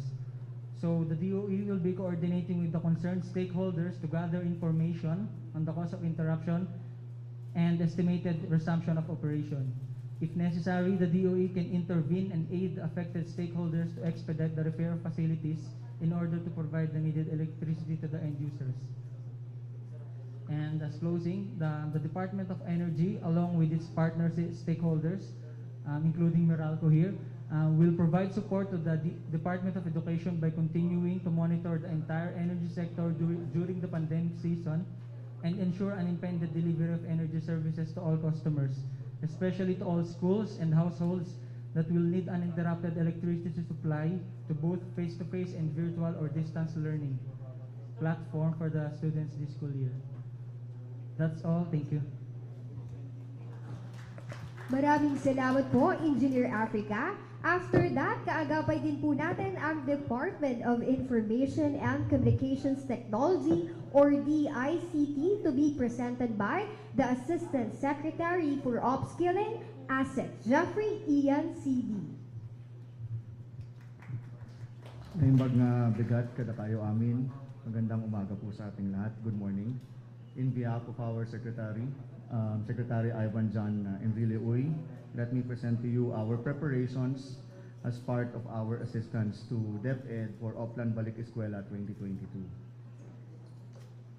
Next slide, please. So basically, there are two pillars that we are providing for DepEd: capacity building and connectivity and access. These are under the Public Education Network, also known as PEN, which is a program established in 2020 to strengthen the delivery of education through broadcast connectivity and digital security. The PEN program is a step forward toward the digitalization of the education sector of the country and aims to fast-track the digital connectivity of all public schools and DepEd offices nationwide and allow learners more complete access to DepEd projects and other learning platforms. So now we will discuss the first one, which is capacity building. Next slide. There are two capacity building development projects that the ICT has developed for teachers, students, and non-teaching personnel. The first one is Digital Learners Project, which is shown on the screen, or DLP. The other one is Digital Jobs PH, primarily for teachers and maybe for senior high. Under DLP, we have the massively open online courses. These are online courses available for teachers, non-teaching personnel, and even to our students. In these massively open online courses, we offer three major courses: STEM Education Master Course for teachers, Action Research, and Cyber Safe Practices, or Cyber Safe Philippines. Next slide. Let's talk about STEM Education Master Courses for teachers. In the slide, four programs are enumerated. Let me just reiterate that these are for free and these are open and these are asynchronous type of learning that are available for teachers and non-training personnel of DepEd. So under the STEM education, we have those courses that are shown, and you will notice that those are mostly in digital content creation, digital cooperation, and data literacy or data analytics. The next part I would like to present is the Action Research, again available through our MOOCs or Massive Open Online Courses. The goal here is for participants to develop a research proposal. No? So while this is asynchronous, this is usually trainer-led, and the teachers or non-teaching personnel or research assistants of DepEd, they are given training and a more practical way of developing a research based on the training tools that was provided. So you will notice enumerated in the screen, the training being provided are more about research, project-based learning, as intervention for teaching and learning issues, digital technologies and data collection, again, data analysis, and digital resources and research proposal write-up. Next slide. Cyber safe practices. This is again MOOCs available online as an asynchronous training. This is important because if DepEd is to offer hybrid training, it is important that we also aim not only our teachers, our non-teaching personnel, but also our students, especially yung little ones, on how to properly behave in the internet. Alam niyo naman yung ating mga estudyante, pag binigyan mo na yan ng access sa mga computers, hindi mo na alam kung saan sila pupunta. So it is important that we teach them the basics of cyber hygiene. What is cybersecurity? What is cyberspace? And also be on the lookout for predatory practices, cyberbullying also, not to click kapag hindi nila alam yung mga links that are being shown to them via chat, etc., etc. So these courses, 10 modules for teachers and non-teaching personnel, but we also offer yung mga basic cyber hygiene for kids para ma-prepare sila sa kanilang online world. Next slide. This slide is this one is synchronous, no? So this is not asynchronous. This is not part of MOOCs. So we just would like to state that the ICT also offers through the ICLDB, the ICT Literacy and Competency Development Bureau, offers ICT specialized training for teachers, students, and non-teaching personnel. Okay, so these are synchronous training, but are also delivered online. Next slide. We also offered, although these are not ICT related training, these are more about health. Yung previous slide, I'm sorry. The previous one, yeah. We would just like to state that the Digital Learners Project of the ICT also offers synchronous trainings that are meant to support our mental and health well-being. These are again online courses, but these are synchronous, which means we have to schedule this and there is a online trainer facilitating the training. So makikita niyo dyan yung You Matter, which is everyone deserves excellent mental health, the healthy self, etc., etc. For the next part for our next project, this is Digital PH. I'm sorry, these are ICT specialized trainings with partnership to Facebook. Again, these are synchronous trainings in partnership with Facebook and Microsoft. So nandiyan yung Facebook Digital Tayo, another synchronous training. So therefore may facilitator. Go Philippines, which is a blended, synchronous and 1-2 hour per session may modules. And yung Go Philippines, you can also obtain certifications with the assistance of Microsoft. So yung mga, I understand that we're still a Microsoft, karamihan sa ginagamit natin are Windows and Microsoft. So this is also important for teachers, non-teachers, and also for our senior high.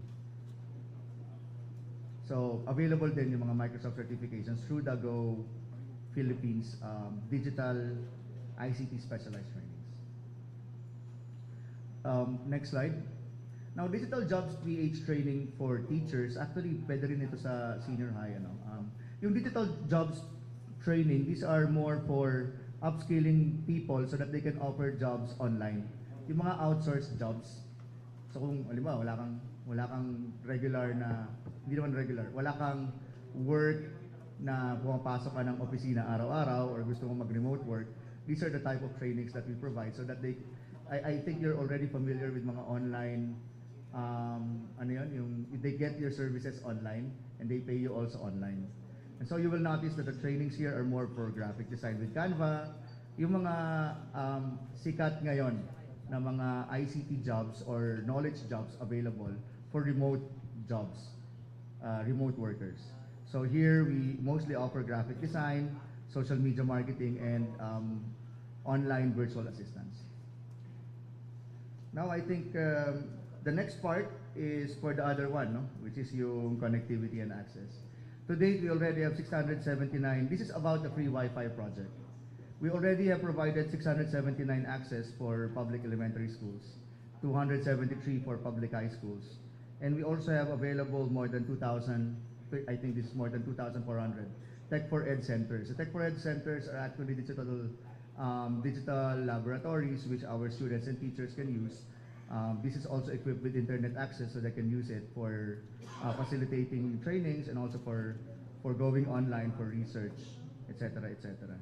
As of August 5 to 2022, not in the screen, but we would like to report that there are also 4,585 operational sites in 75 provinces and 588 localities for the free Wi-Fi. This already serves approximately 3 million users. The breakdown is we have 2,993 public live sites, 1,592 sites offered in public schools, EDUCs, and TESDA, and 24 that are located in geographically isolated in disadvantaged areas or GIDA barangays. For the coming year, we are targeting an additional 15 nodes in Metro Manila through the NCR Regional Ring, and additional 313 access points to go live in public schools and SUCs throughout the region through our regional IP transport in municipalities project. That's all for the ICT. Thank you very much. Maraming salamat po, ASEC Jeffrey Ian CD, para sa pagbibigay suporta para sa ating 2022 Oplan Balik Eskwela. Then we have, for the Department of Trade and Industry, or DTI, Attorney Anne Claire Sicabotchan, Assistant Secretary for the Consumer Protection Group, or CPG. Thank you and good morning. Thank you to the Department of Education, USEC Escobedo, USEC Dinsing, and all the other partner government agencies and from the private sector as well. On behalf of the Department of Trade and Industry, led by Secretary Alfredo Pascual, I would like to register our strong support for the Department of Education for its Balik Eskwela program. The Department of Trade and Industry published just last Friday, August 12, 2022, in the Philippine Star and the People's Journal, the Gabay sa Pamimili ng School Supplies, which is your guide for school supplies. It contains 162 SKUs, or stock keeping units, composed of notebooks, pad papers, pencils, ball pens, erasers, crayons, sharpeners, and rulers. We hope that, of course, the parents, yung mga magulang po natin, ng ating mga magbabalik eskwela on Monday, will use this as a guide. They can go to bookstores and purchase these products that are in our guide with the prices that we have published po. So ito po yung nakalagay natin na SRP, suggested retail price for this basic school supplies. Ngayon po, the DTI has actually been monitoring prices of school supplies since July of this year, and we have been conducting descuento caravans in various localities all over the country. To date, we have had 21 descuento caravans, and these would be selling these school supplies at even less than SRP, kasi po nakipagtulungan po sa amin yung mga manufacturers ng mga school supplies. So even at below SRP, nakukuha po yan sa descuento caravan. Between now and the end of August, there will still be 46 descuento caravans all over the country. So yung aming pong mga colleagues sa Regional Operations Group ay gumagawa din po ng descuento caravans sa kanilang respective areas of responsibility. In Metro Manila, we will have one tomorrow in Malabon, and on August 31, I think it's going to be in Pasig City. So this guide can be downloaded from the DTI website. We hope that the parents will use it. At doon naman sa ating mga mag-aaral, I hope that they'll also tell their parents na meron po tayong guide nung ating school supplies. And also just to highlight that kami po sa Department of Trade and Industry, especially us in the Consumer Protection Group, we have been working with some of the colleagues from DepEd because we would like to really ensure that consumer protection is included as part of the curriculum at a very young age. Malaki po ang magagawa pag alam ng ating mga mag-aaral, not only the rights but also the responsibilities as consumers.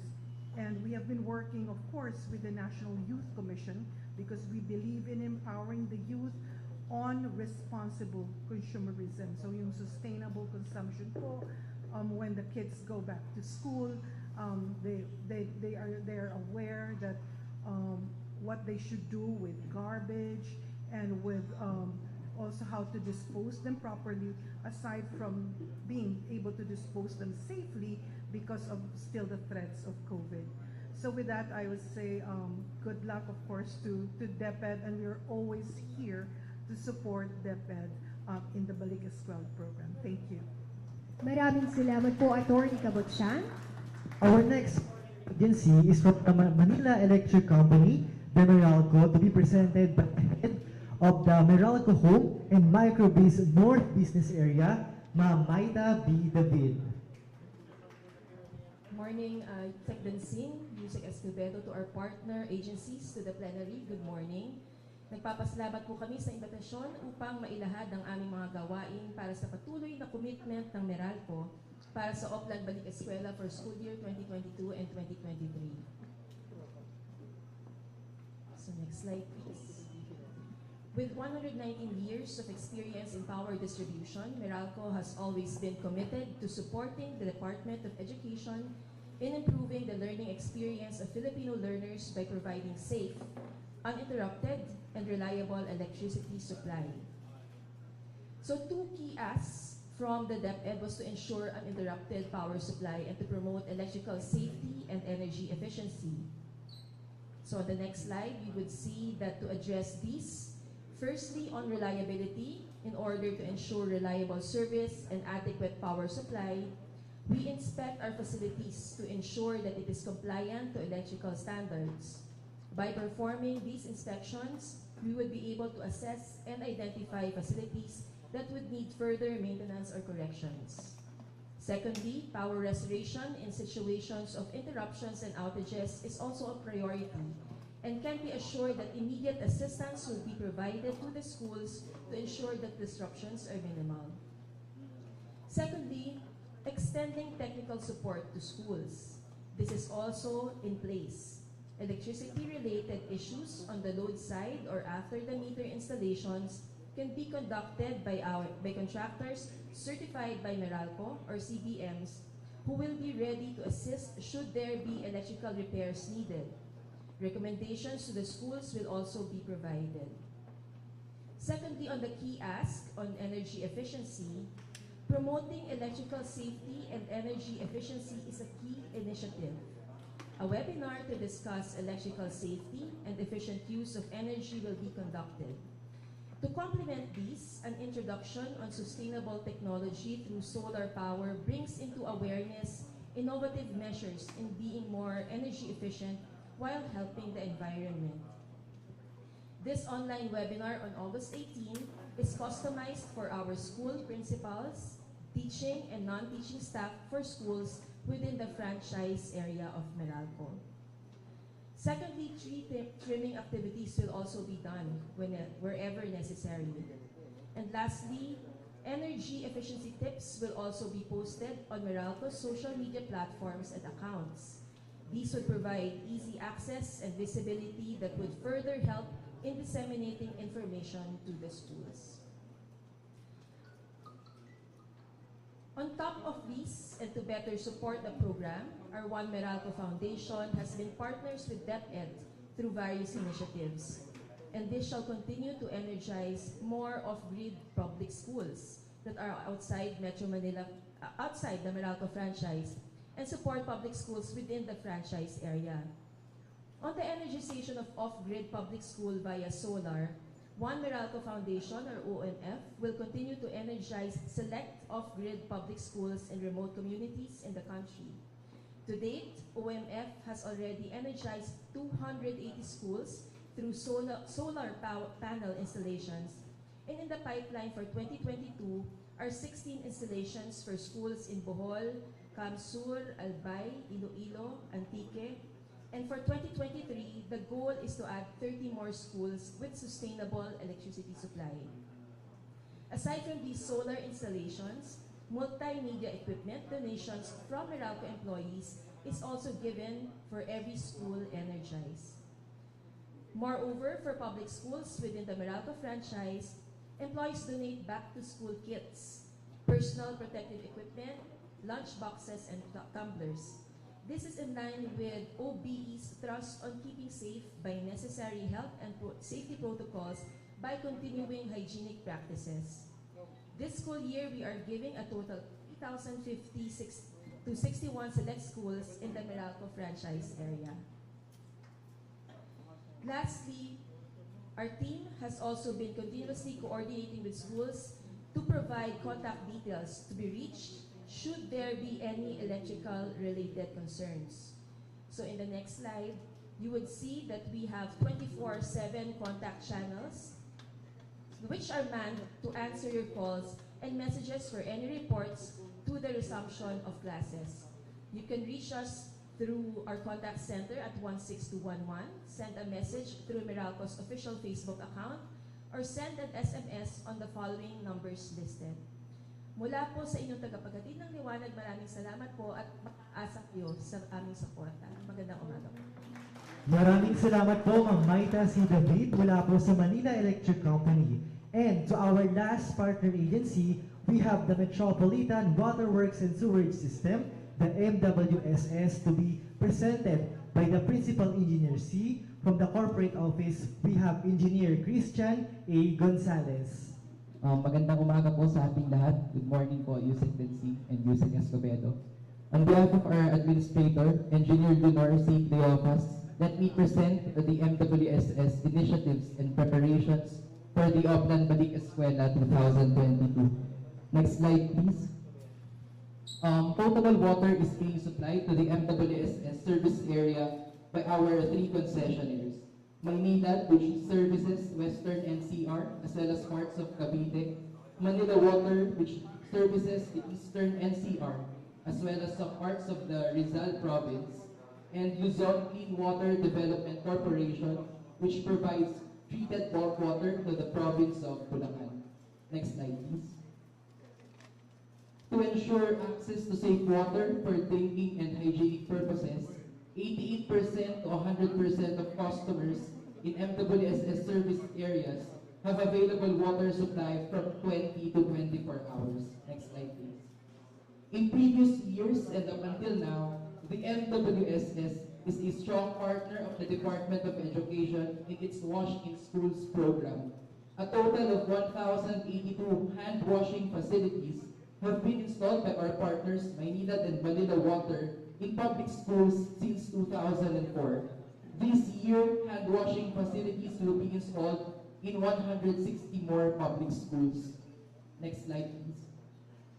MWSS also participated in the information, education, and communication efforts of this program through Maynilad's Daloy-Dulong Wash Education Training, which has engaged 134,000 students in 515 public schools in the previous years, and Manila Water's Safe Wash in Schools program through the provision of info education materials and the conduct of hygiene education sessions in participating schools. Next slide, please. In addition to our active participation in the Wash in Schools program, for the upcoming school year 2022, the MWSS shall ensure that excavations near schools are safe and passable for motorists and pedestrians. We shall also sustain intensified water quality testing.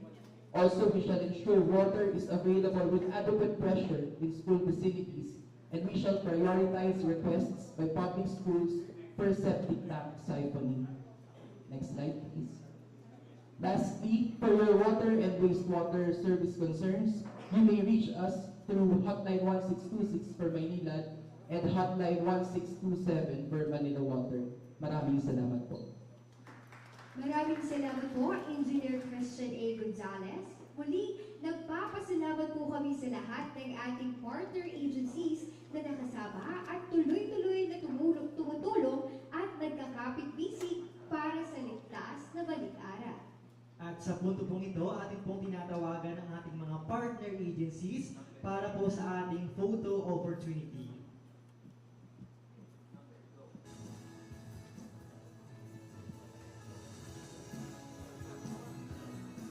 Paalala lang po sa ating mga media partners po na manatili po tayong nakaupo para po pagtapos ng photo opportunity ay ready na po tayo sa ating press conference.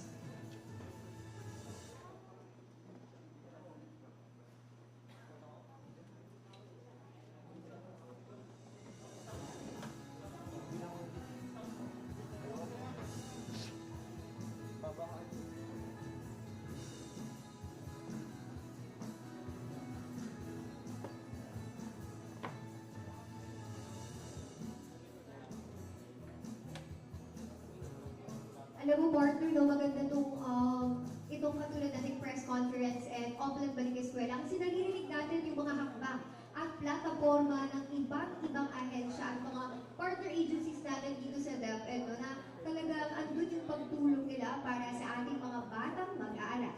Tama ka dyan, partner, na talagang damang-dama natin yung suporta nung nasabi nating 17 partner agencies para masiguro na sa lahat ng aspeto ay ligtas ang ating pagbabalik ng eskwela.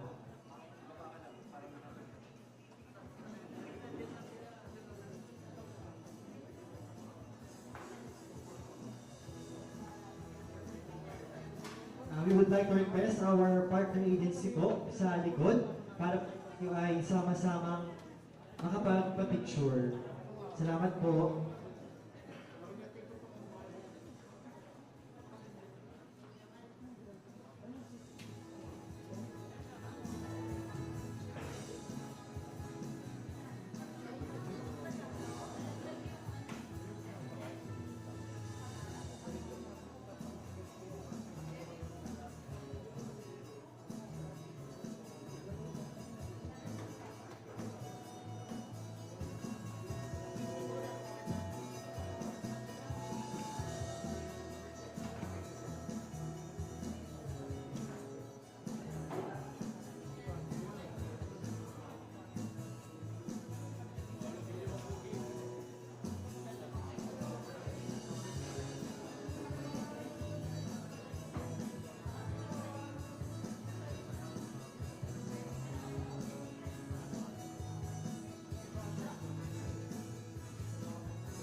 Maraming salamat po muli ang ating 17 partner agencies para sa 2022 Oplan Balik Eskwela.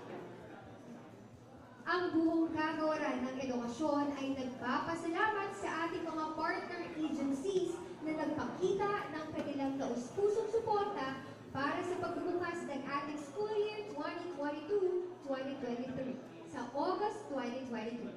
Sa inyo pong walang sawang suporta sa DepEd, ay masisiguro po natin na magiging sapat ang pangailangan ng ating mga teachers at learners sa pagbubukas ng ating bagong school year.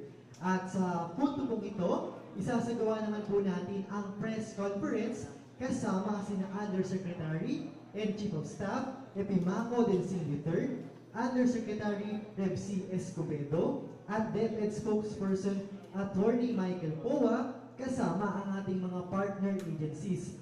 At upang formal pong buksan ang ating press conference ngayong araw, tawagin po natin si DepEd spokesperson Attorney Michael Poa para po sa kanyang opening statement. Undersecretary Densing, Undersecretary Escobedo, Honorable Undersecretaries, Assistant Secretaries, officials and heads of our partner agencies, mga media partners po natin at sa lahat po ng nanonood sa Facebook Live, magandang umaga po. Matatag, accessible, patas, at kalidad ng edukasyon, yan ang sinusulong ng Department of Education di lang ngayong taon, pero sa mga taong pang darating.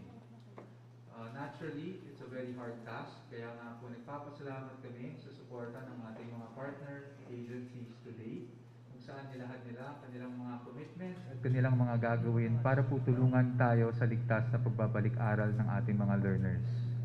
Ngayong araw din po, nilulunsad natin ang ating Oplan Balik Eskwela Command Center. Ang layunin po nito ay para po mapadali ang pagbibigay sa atin ng mga concerns, mga issues on the ground para po matugunan kaagad ng Department of Education. The department cannot do it alone. Even with our partner agencies, the government cannot do it alone. Kaya humingi rin po kami ng tulong sa ating mga media partners para iparating sa atin lahat ng ma-encounter nyo na concerns on the ground. At humingi rin tayo ng tulong at cooperation sa mga parents para po masigurado natin or masiguro natin ang ligtas na balik-aral ng ating mga learners. They always say that it takes a village to raise a child. So let's be that village. Kapit-bisig po tayo para sa bata, para sa kinabukasan ng ating bayan. Thank you po.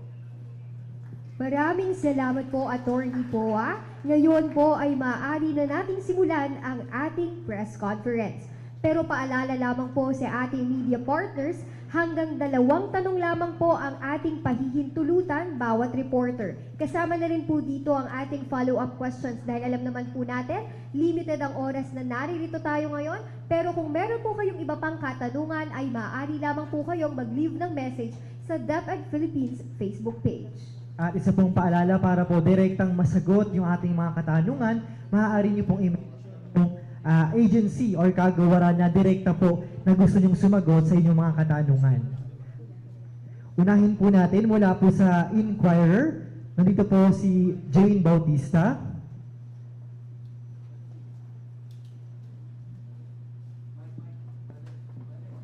Hello. Good morning po. Jane Bautista of the Philippine Daily Inquirer. Sa DepEd po na, regarding the shifting of classes, since mababawasan po yung oras ng pagtuturo dahil kailangan hatiin yung students, hindi po ba maapektuhan po yung quality of learning? Tapos, follow-up question po for DepEd and DPWH. Since yung paghahati po, yung shifting ng classes, yung immediate solutions natin sa overcrowding, ano po yung timetable na ina-expect natin kung kailan mapapatayo yung mga additional classrooms na kailangan ng public schools? Thank you po.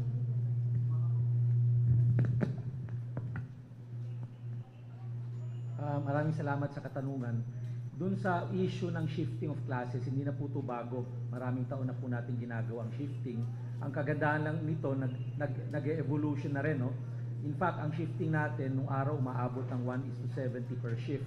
Lalo na dito sa Kalakang, Maynila, Quezon City in particular. Ngayon, bumababa na to between 1:45 to 1:55 ang ratio dahil nagkaroon na po ng karagdagan ng mga silid-aralan para sa ating mga mag-aaral. Gusto ko sana banggitin na itong shifting ay nangyayari lamang dito sa Metro Manila at sa ibang mga highly urbanized city. Dahil in general po, na-meet na po ng DepEd ang standard ratio of 1:35, no? One classroom for 35 students. Nag-average na po tayo ng 1 classroom to 29 students on the average. So ang binabantayan na lang po natin itong mga lugar na matao, na matataas ang populasyon para po mabawasan po ang numero ng mga estudyante sa bawat shift. At sinisigurado naman po natin na meron talagang kalidad na edukasyon na binibigay sa ating mga mag-aaral. Maraming salamat po, Yusek Dancing. Sunod naman po natin ay si Mr. Mark Bacalalan from DZBB.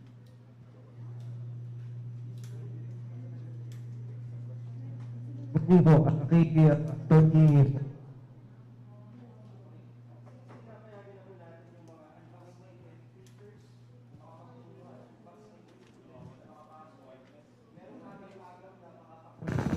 Hawakan na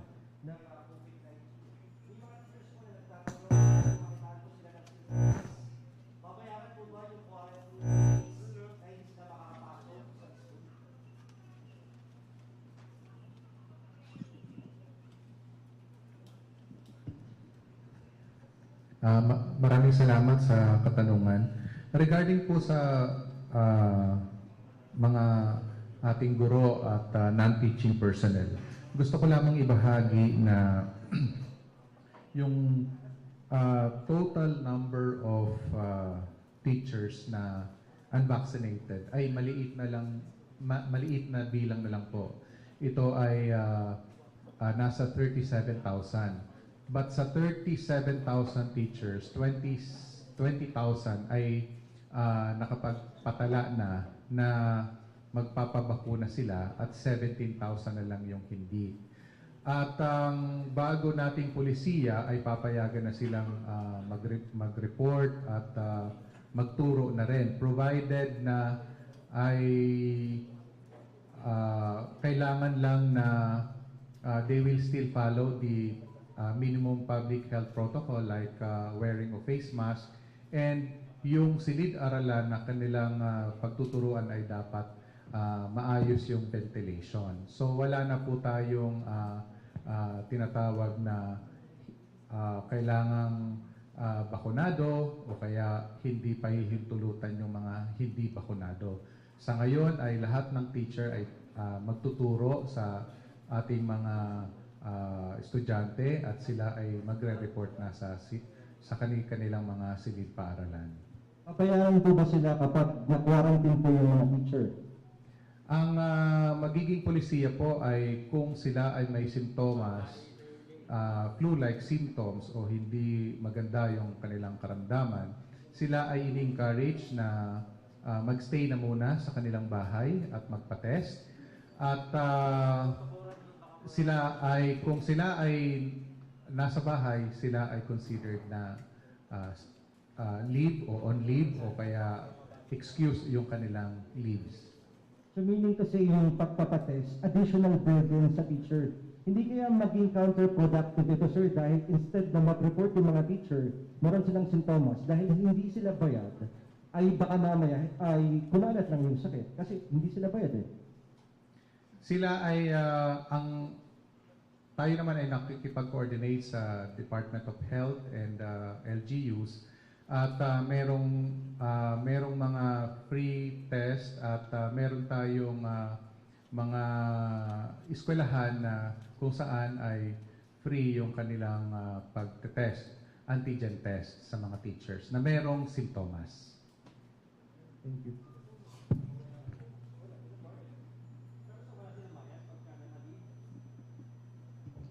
Excuse ang kanilang leave with pay.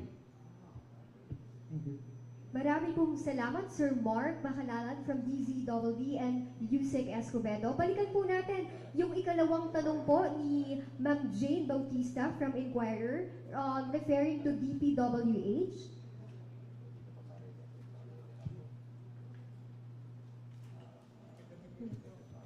Hello. Good morning po. Yung follow-up question lang po. Since shifting of classes is the immediate solution to classroom congestion, ano po yung timetable na ina-expect natin kung kailan mapapatayo yung additional schools po na kailangan for public schools?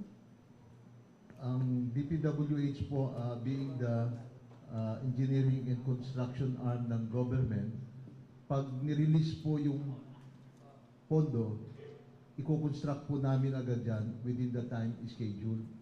So, the early, yung release ng pondo, the early, then makukonstruct namin, matatapos.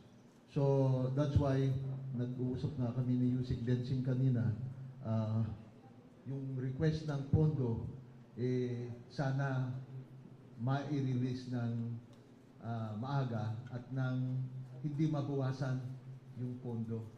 Because pag maliit ang nirelease, ilan lang yung matatapos. Pag malaki yung nirelease, marami yung matatapos.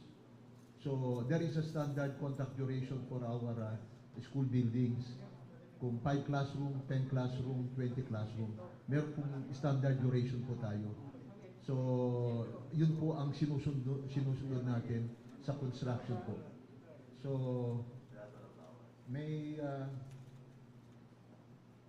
for a 5 classroom, meron tayong 145 days na sinusunod. For 10 classroom, may 205 calendar days.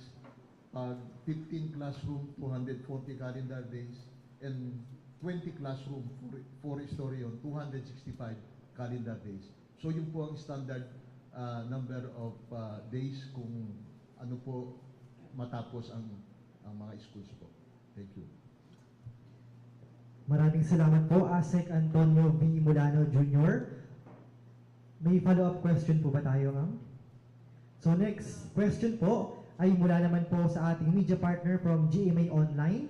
We have Giselle Ombay.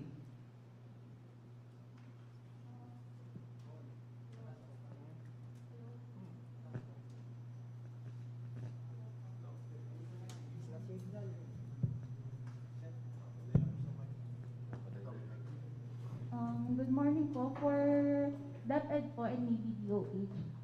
For the students part naman po, ilan na po yung mga students who are currently enrolled who have received their primary vaccine series and booster shots? Sa ngayon po ay kinukuha pa natin yung datos kung ilang estudyante ang meron ng mga bakuna at meron na ring booster shots. So, as of today, nasa 20 million yung nakapagpatala na for this school year 2022-2023. At kaakibat nun yung report ng mga regional offices and division offices sa mga nakapagtala na ng mga estudyante, ilan doon ang may bakuna na. So, sa mga susunod na araw ay ilalabas namin yung datos kung ilan na yung may bakuna na estudyante. Okay, sir. Follow-up question lang po. Sinabi ni OAC Verherde po, calling on students to always keep their mask on and sanitize with alcohol as social distancing in classrooms daw po will be impossible. So, is the DepEd planning to regularly provide face masks and alcohol to students for free? Yung mga panglinis ng kamay, sabon, alcohol ay nandun po sa mga classroom. We will be providing that.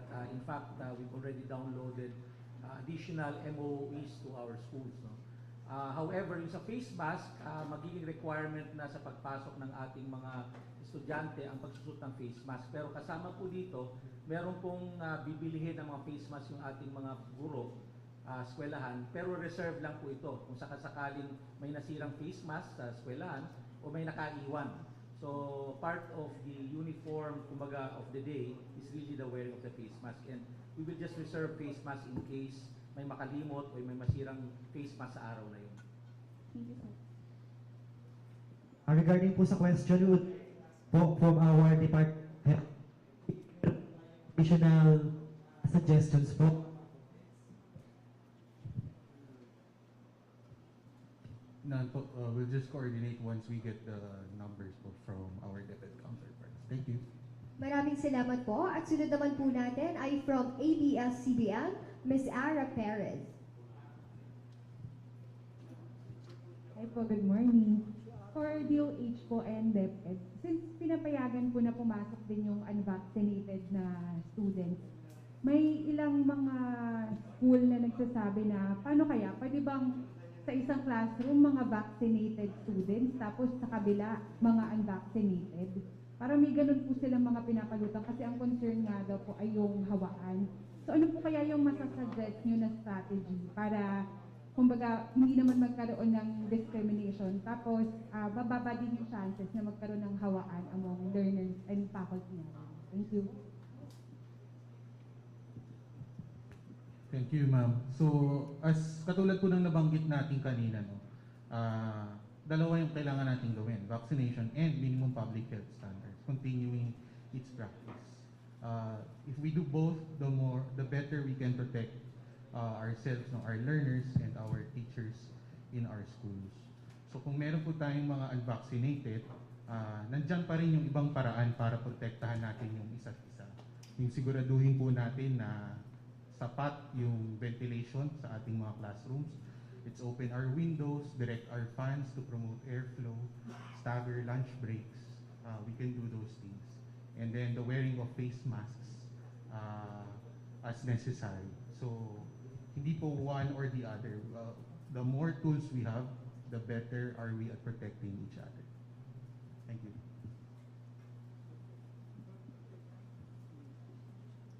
Additional po from the rest po regarding po doon sa question po ni Ma'am Ara. Okay po, maraming salamat po. Do we have follow-up questions po? Okay na din po. Yes, Sir, follow-up lang po regarding sa pay ng teachers. You mentioned, sir, na paid naman kapag may leave. Pero just now, may nakausap po kami teachers na may iba na wala pang leave. So paano po natin madedetermine yun? Kasi di ba meron po silang special credit? Hindi naman po lahat ng teachers merong special credit dahil nakadepende rin po yun sa mga project na ginagawa po ng mga teachers. So paano po ang gagawin kapag yung teachers na nagkaroon ng sintomas, pagkatapos wala po siyang leave na magagamit, mababayaran pa rin po ba yun? Dahil po magbubukas tayo ng eskwelahan on August 2022,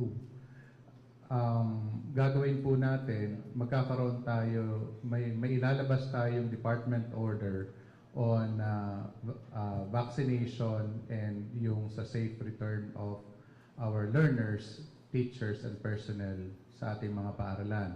At meron din tayong ilalabas na department order.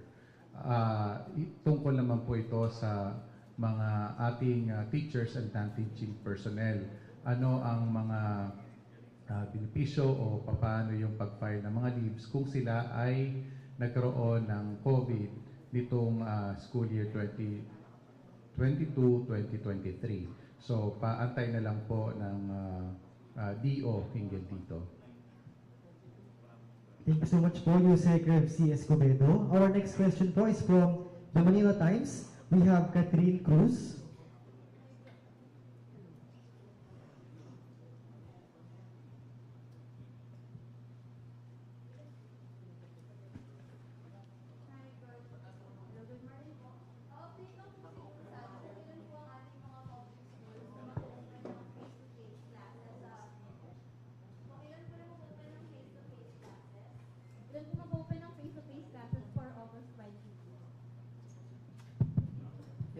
Base sa ating talaan, ang ekspektasyon namin out of more than 47,000 public schools, we expect that at least 90% will already be doing face-to-face. In the prior year, our experience is that 76% of all public schools have already had their face-to-face classes, and we expect this to rise to 90%. About 10% will still be blended, and we will be coordinating with the local government to ensure that they will also allow face-to-face by that time. For the private schools, I would think many of them or majority of them will still be doing blended learning at least until October 31. Although some private school has already intimated they want to also do full face-to-face within the period prescribed. So with that po, yung pagpapatayo naman po natin ng mga temporary learning spaces, kamusta na po yung process nito and matatapos po ba ang lahat ng mga TLS natin before the start of the school year on Monday? Sa ngayon po, nasa proseso po tayo ng pag-construct ng mga temporary learning spaces. Ito ay sa CAR and Region 1 na affected ng earthquake, Abra earthquake. Yung sa Typhoon Odette naman, meron na tayong mga naitayong mga learning spaces. At yung bilang nito ay nasa ating DRRMS na siyang may hawak ng datos. At itong mga temporary learning spaces ay nakatayo bilang pamalit doon sa mga nasirang classrooms at school buildings. Sa Abra, magkakaroon din tayo ng hindi lang temporary learning spaces. Ito yung pagmamaximize din ng mga facilities ng ating pamahalaan nang sa gayon ay sa August 22 ay may magagamit ang ating mga estudyante at guro na temporary na learning spaces. Maraming salamat po, Yusek Escobedo and Yusek Dancing. After Ms. Kathleen, we have the TV5, Ms. Marian Enriquez. Hello. Hi, good morning po. I'm Marian Enriquez from TV5. Ibang topic po, no, aside from Oplan, Balik, Eskwela.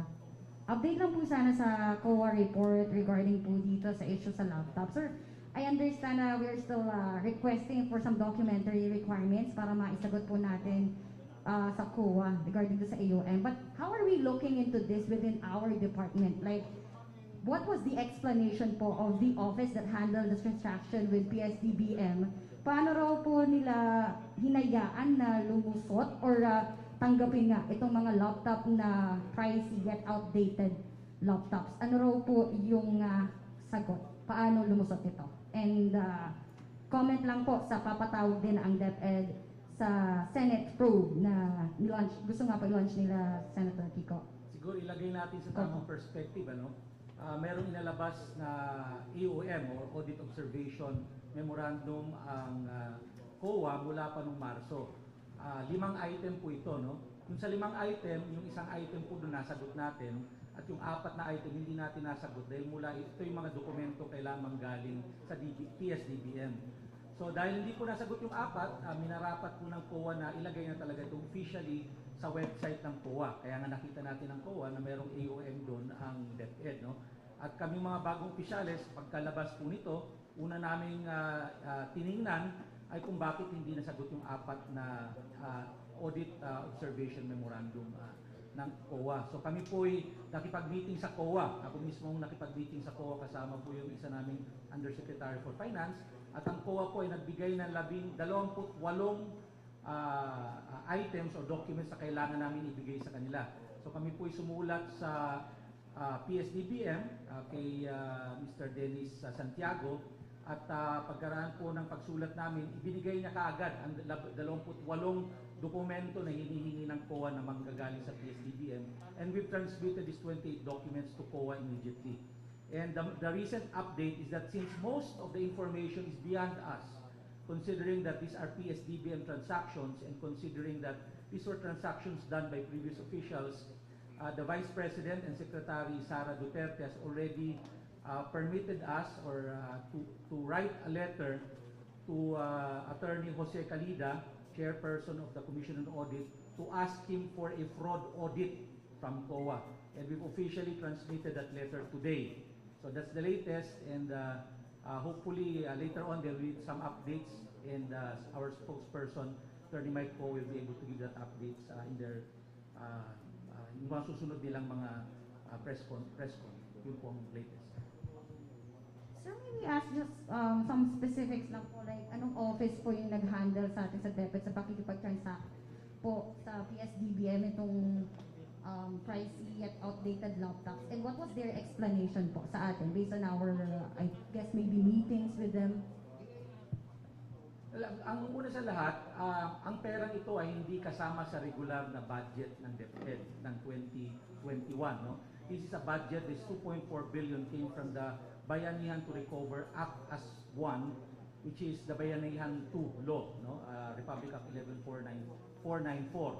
So because of that budget, hindi kinaya po o hindi kakayanin ng DepEd at that time, base sa mga kwento, na ito'y ma-acquire or ma-procure. Kaya nga binabuti po ng DepEd at that time para rin po mahabol ang deadline kundi isusoli po ito, ay inarapat na dalhin sa PSDBM because they have the expertise.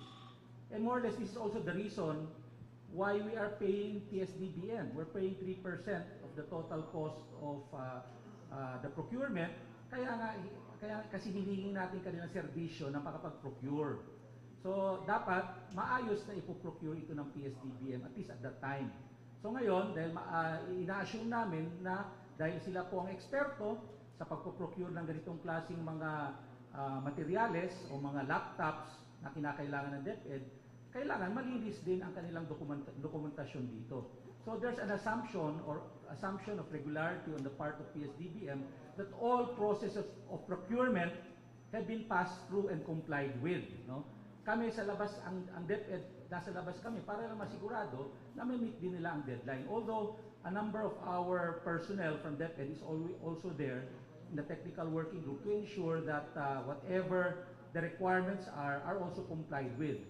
Ngayon, while hindi namin madedeklara kaagad as of today na nagkaroon ng anomalya ba dyan, hindi natin masasagot kaagad yan hanggat ito ay masagot ng PSDBM. Kasi ang isa sa pinaka-importanting proseso ng pag-procure ay yung tinatawag nating market scanning. Ang ibig sabihin po nito, pag nagpo-procure ka, bago bumili, kailangan po ang ahensya, in this case PSDBM, kailangan nagtatanong sa merkado kung magkano ba itong laptop na ito na ganito ang spesifikasyon. At nung bumalik po sila sa technical working group, inilabas itong presyo na 58,000.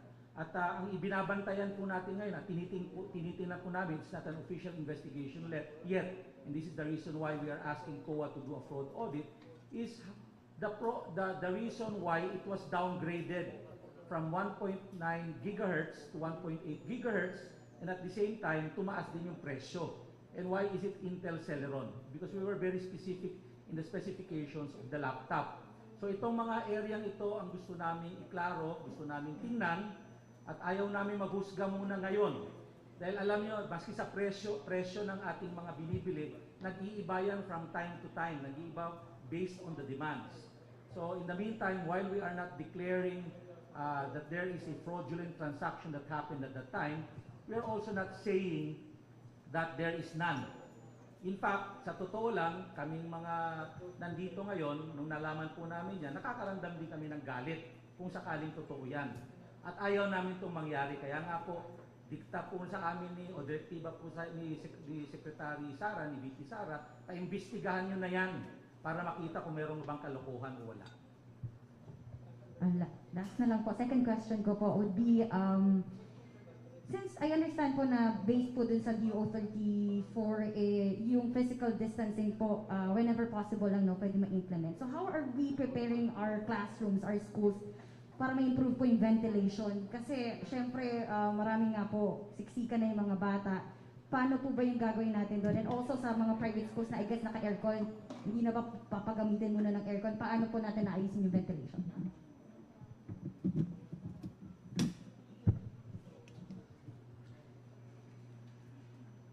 Tama po kayo, sa DO 34 nakalagay po doon yung physical distancing whenever possible. Sa ngayon po, ang ginagawa natin, nagkakaroon tayo ng class programming. Kapag ang isang klase ay 30 or 35 at well-ventilated yung isang classroom at medyo maluwag naman yun distance ng mga estudyante, ay full size silang papasok. Doon sa 68 or 50 na students, yan po ang pinag-aaralan ngayon ng ating mga regional directors dahil po pre-pandemic ay talagang siksikan yung ating mga estudyante. At karamihan nga dyan, for example, in Cavite, may isang section doon na hindi na talaga kayang i-accommodate kasi kulang din ng silya.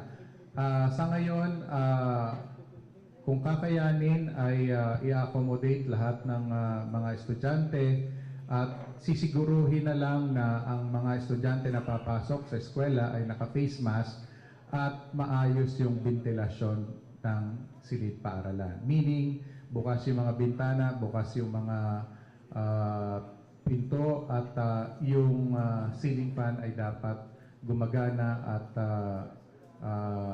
ito ay may maayos na ventilation sa loob ng silid-paaralan. Thank you po. Once again, Yusek Dinsing for the clarifications. We have questions from E7. We have Ian Cruz.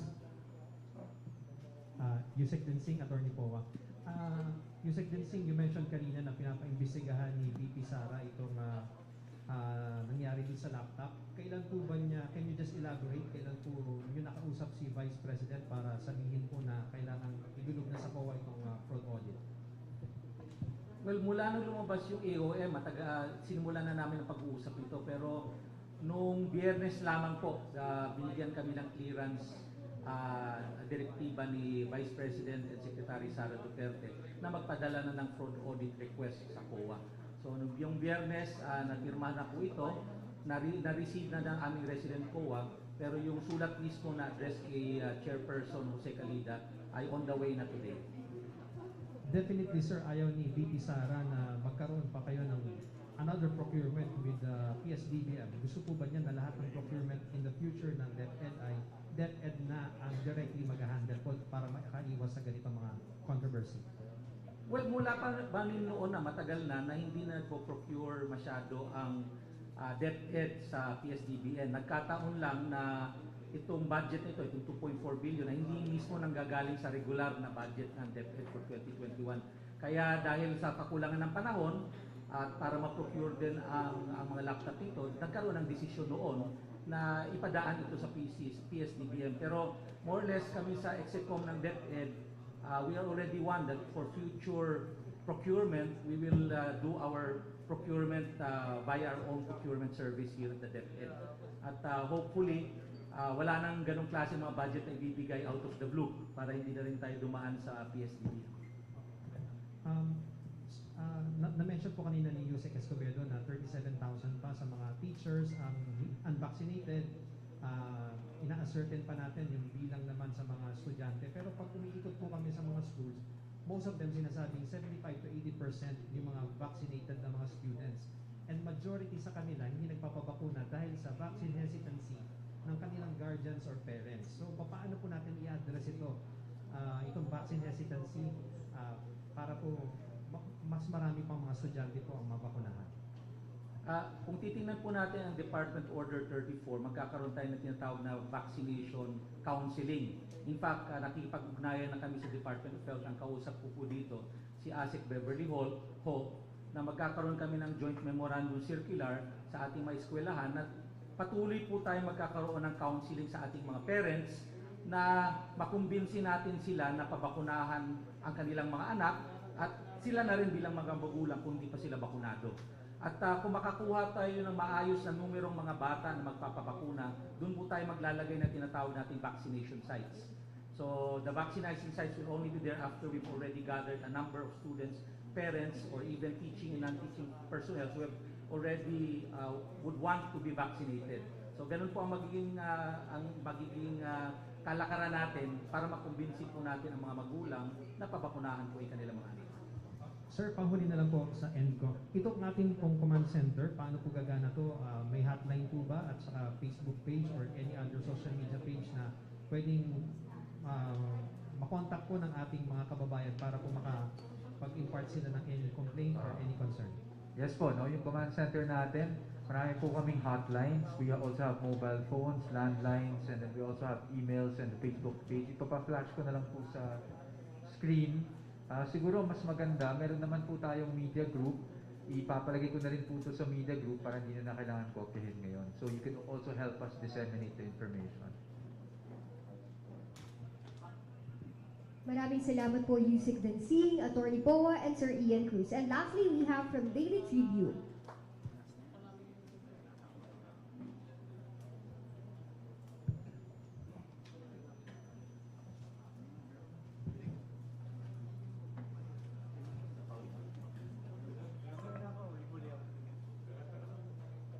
Hello po. Neil Alcover from Daily Tribune. Ano po yung plans ng DepEd kung patuloy pa rin po tataas yung COVID cases by November? Tuloy pa rin po ba yung face-to-face classes?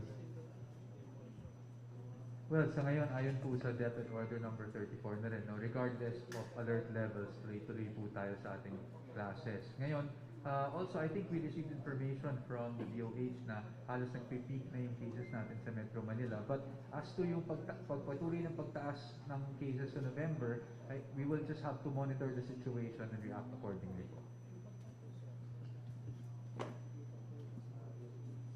Another question po. Kung limited po yung number of students per room, hindi ba kulang yung classrooms?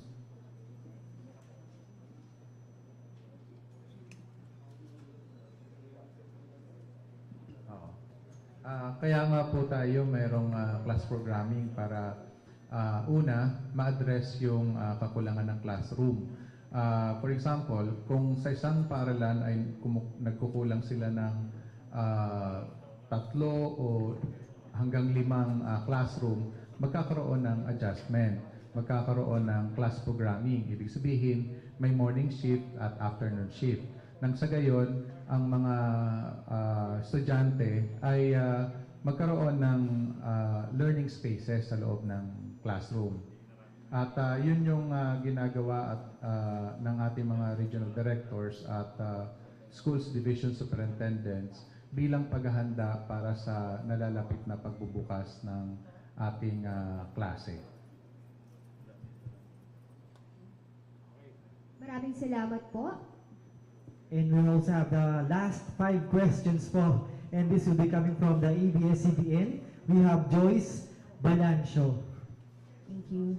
Follow up lang po dun sa on COA, kay Yusek Dinsing, you've mentioned earlier that Vice President Duterte has asked for a fraud audit from COA. Ano pong timeline nito, Yusek? Kailan natin in-expect we will receive the audit report? Yun muna po. And what's the worst that can happen if in case meron nga pong fraud, especially if there are still, I don't know if there are still some DepEd officials from the previous administration who are still with the current administration? Thank you. Well, kung gaano katagal ang fraud audit, hindi namin masasagot yan kasi may sariling proseso po ang COA kung gaano ito katagal, no? Pangalawa,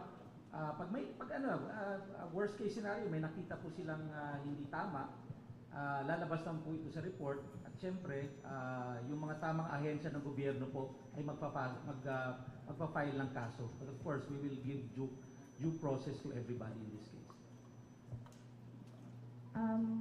Reaction din po, may statement po na finorward sa ABS-CBN News, yung joint venture, at least 2 of the companies involved, or yung nagawaran po ng contracts for the laptops, and they said that nanindigan po sila na sumunod po sila sa request ng DepEd in terms of specifications, and yung price daw po na 58,000, that includes yung softwares, warranty, etc. etc.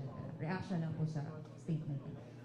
Siguro hayaan na po natin ang COA mag-determine yan at saka inuulit namin, ayaw namin magbigay ng komento dyan dahil ito po'y transaction na ginawa ng PSPBM. So sila pong gumawa ng market scanning at of course, ang role ng DepEd ay kami nagbigay ng specification. So kung anong nangyaring pagkakaiba in between, hayaan po natin na tingnan po yan ng COA. So antayin na lang po natin. Last na lang po for me. On dengue, naghihintay po kanina ng any update. Meron po ba specific protocols ilalabas ang DepEd for the dengue prevention sa schools, and also if the DOH representative can also comment on how to prevent this? Thank you. Ma'am, from DOH's end po, no, we will still continue to do our preventive practices. Yung paglilinis natin ng mga stagnant na lalagyan, ang pag-ipunan ng tubig, cleanliness, and then our hygiene practices. So alam na po ng ating mga LGU, ng mga guro sa ating mga paaralan, pati ng mga kasamahan nating barangay health workers sa community ito. Tapos sinasagawa naman po nila ito regularly. So ipapagpatuloy lang po natin ito, lalo na ngayon babalik na po sa paaralan ng mga kabataan. Maraming salamat po. And for the last question, coming from Manila Bulletin, we have Ms. Ina Hernando. Good day, everyone. For DepEd, for clarification lang on the number of schools na mag-implement ng face-to-face, while Yusek Dinsing mentioned that you're expecting around 90% of the 47,000 schools will implement. Pero kasi po ngayon, as we go around the schools, most of them wala pa po silang decision kung anong learning modality yung gagamitin nila, which also causes anxiety sa parents because hindi pa nakakapag-decide yung school kung ano po yung learning modality na gagamitin. So meron po ba tayong deadline sa mga regional offices natin kung kailan nila maisasubmit, at least man lang initial numbers, kung ano-ano yung mga schools na mag-face-to-face, mag-blended, or mag-full distance learning during the transition period.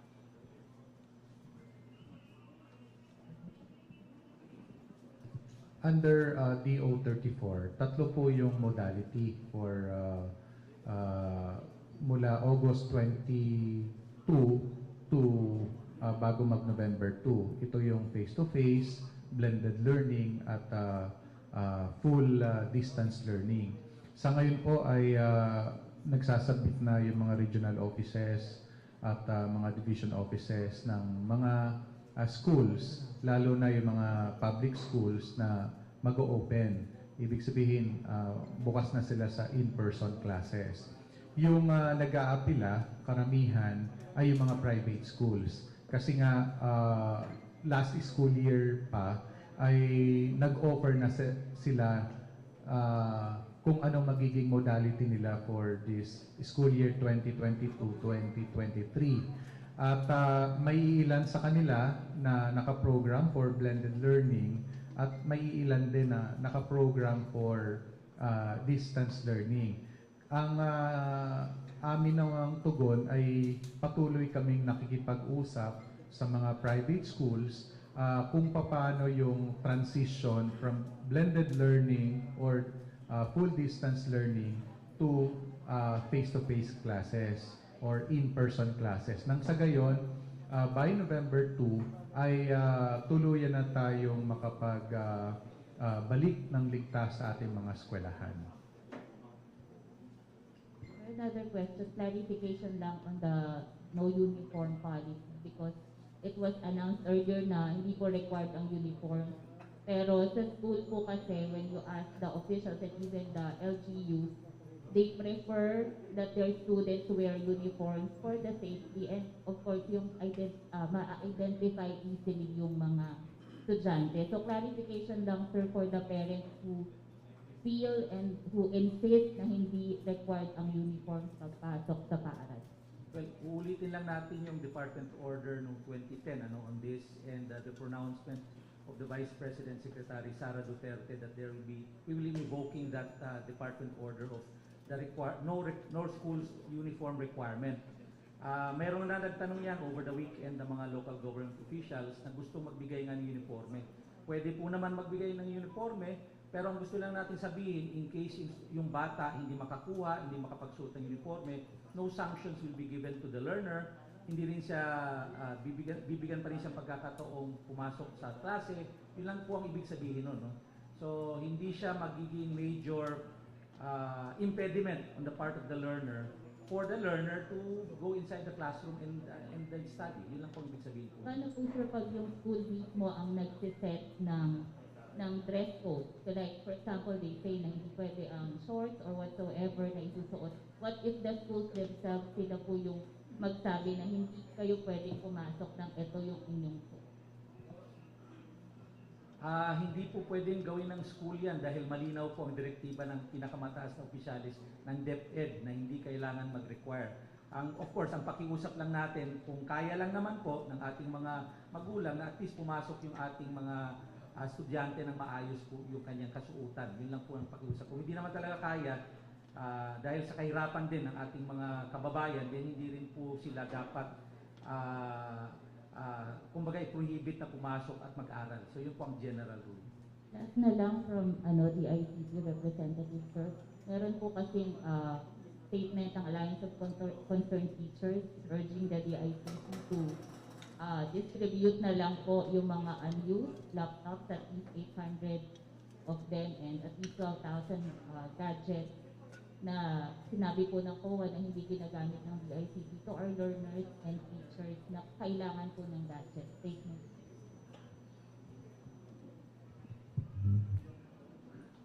Thank you for that question. So right now we're coordinating with COA. That is an AOM findings. So just to put context into it, that's an AOM findings at may tatlong findings doon. Ang madalas lang na nakukote is yung pangatlo, which is unused. We already responded to the COA AOM. June 2022 lang po ito lumabas. So we responded already by June 24, 2022. And we are just awaiting for COA's response also to our response to their audit observation memorandum. So pag na-clear na yan, we will be more than happy to distribute them. For the record, these are really intended for schools. So basta we're just waiting for the report from COA para pwede na namin i-distribute. Thank you so much po, ASEC, Jeffrey, Ian, CD for answering our last question. And I believe that includes our press conference for today. Thank you so much po sa mga media partners na nakasama natin ngayong umaga. Maraming salamat po at ingat po tayong lahat. Muli, pinasasalamatan po natin lahat ng dumalo sa ating programa, sa ating DepEd officials, partner agencies, at sa ating mga media partners. Maraming salamat po sa inyong walang sawang suporta sa kagawaran ng edukasyon para sa ating paghahanda sa pagbubukas ng ating klase sa August 22. Paalala lamang po, of course, sabi nga, di ba, partner, na August 2022 na, fast approaching na, no? Kaya paalala lamang po sa ating mga magulang na ipa-enroll na po natin ang ating mga anak sa ating paaralan dahil sinisiguro ng DepEd or Department of Education na safe and secured ang ating pagbabalik-aral. Ngayon din, maaari naman pong tawagan ang mga numero na inyo pong nakikita sa ating screen para sa inyong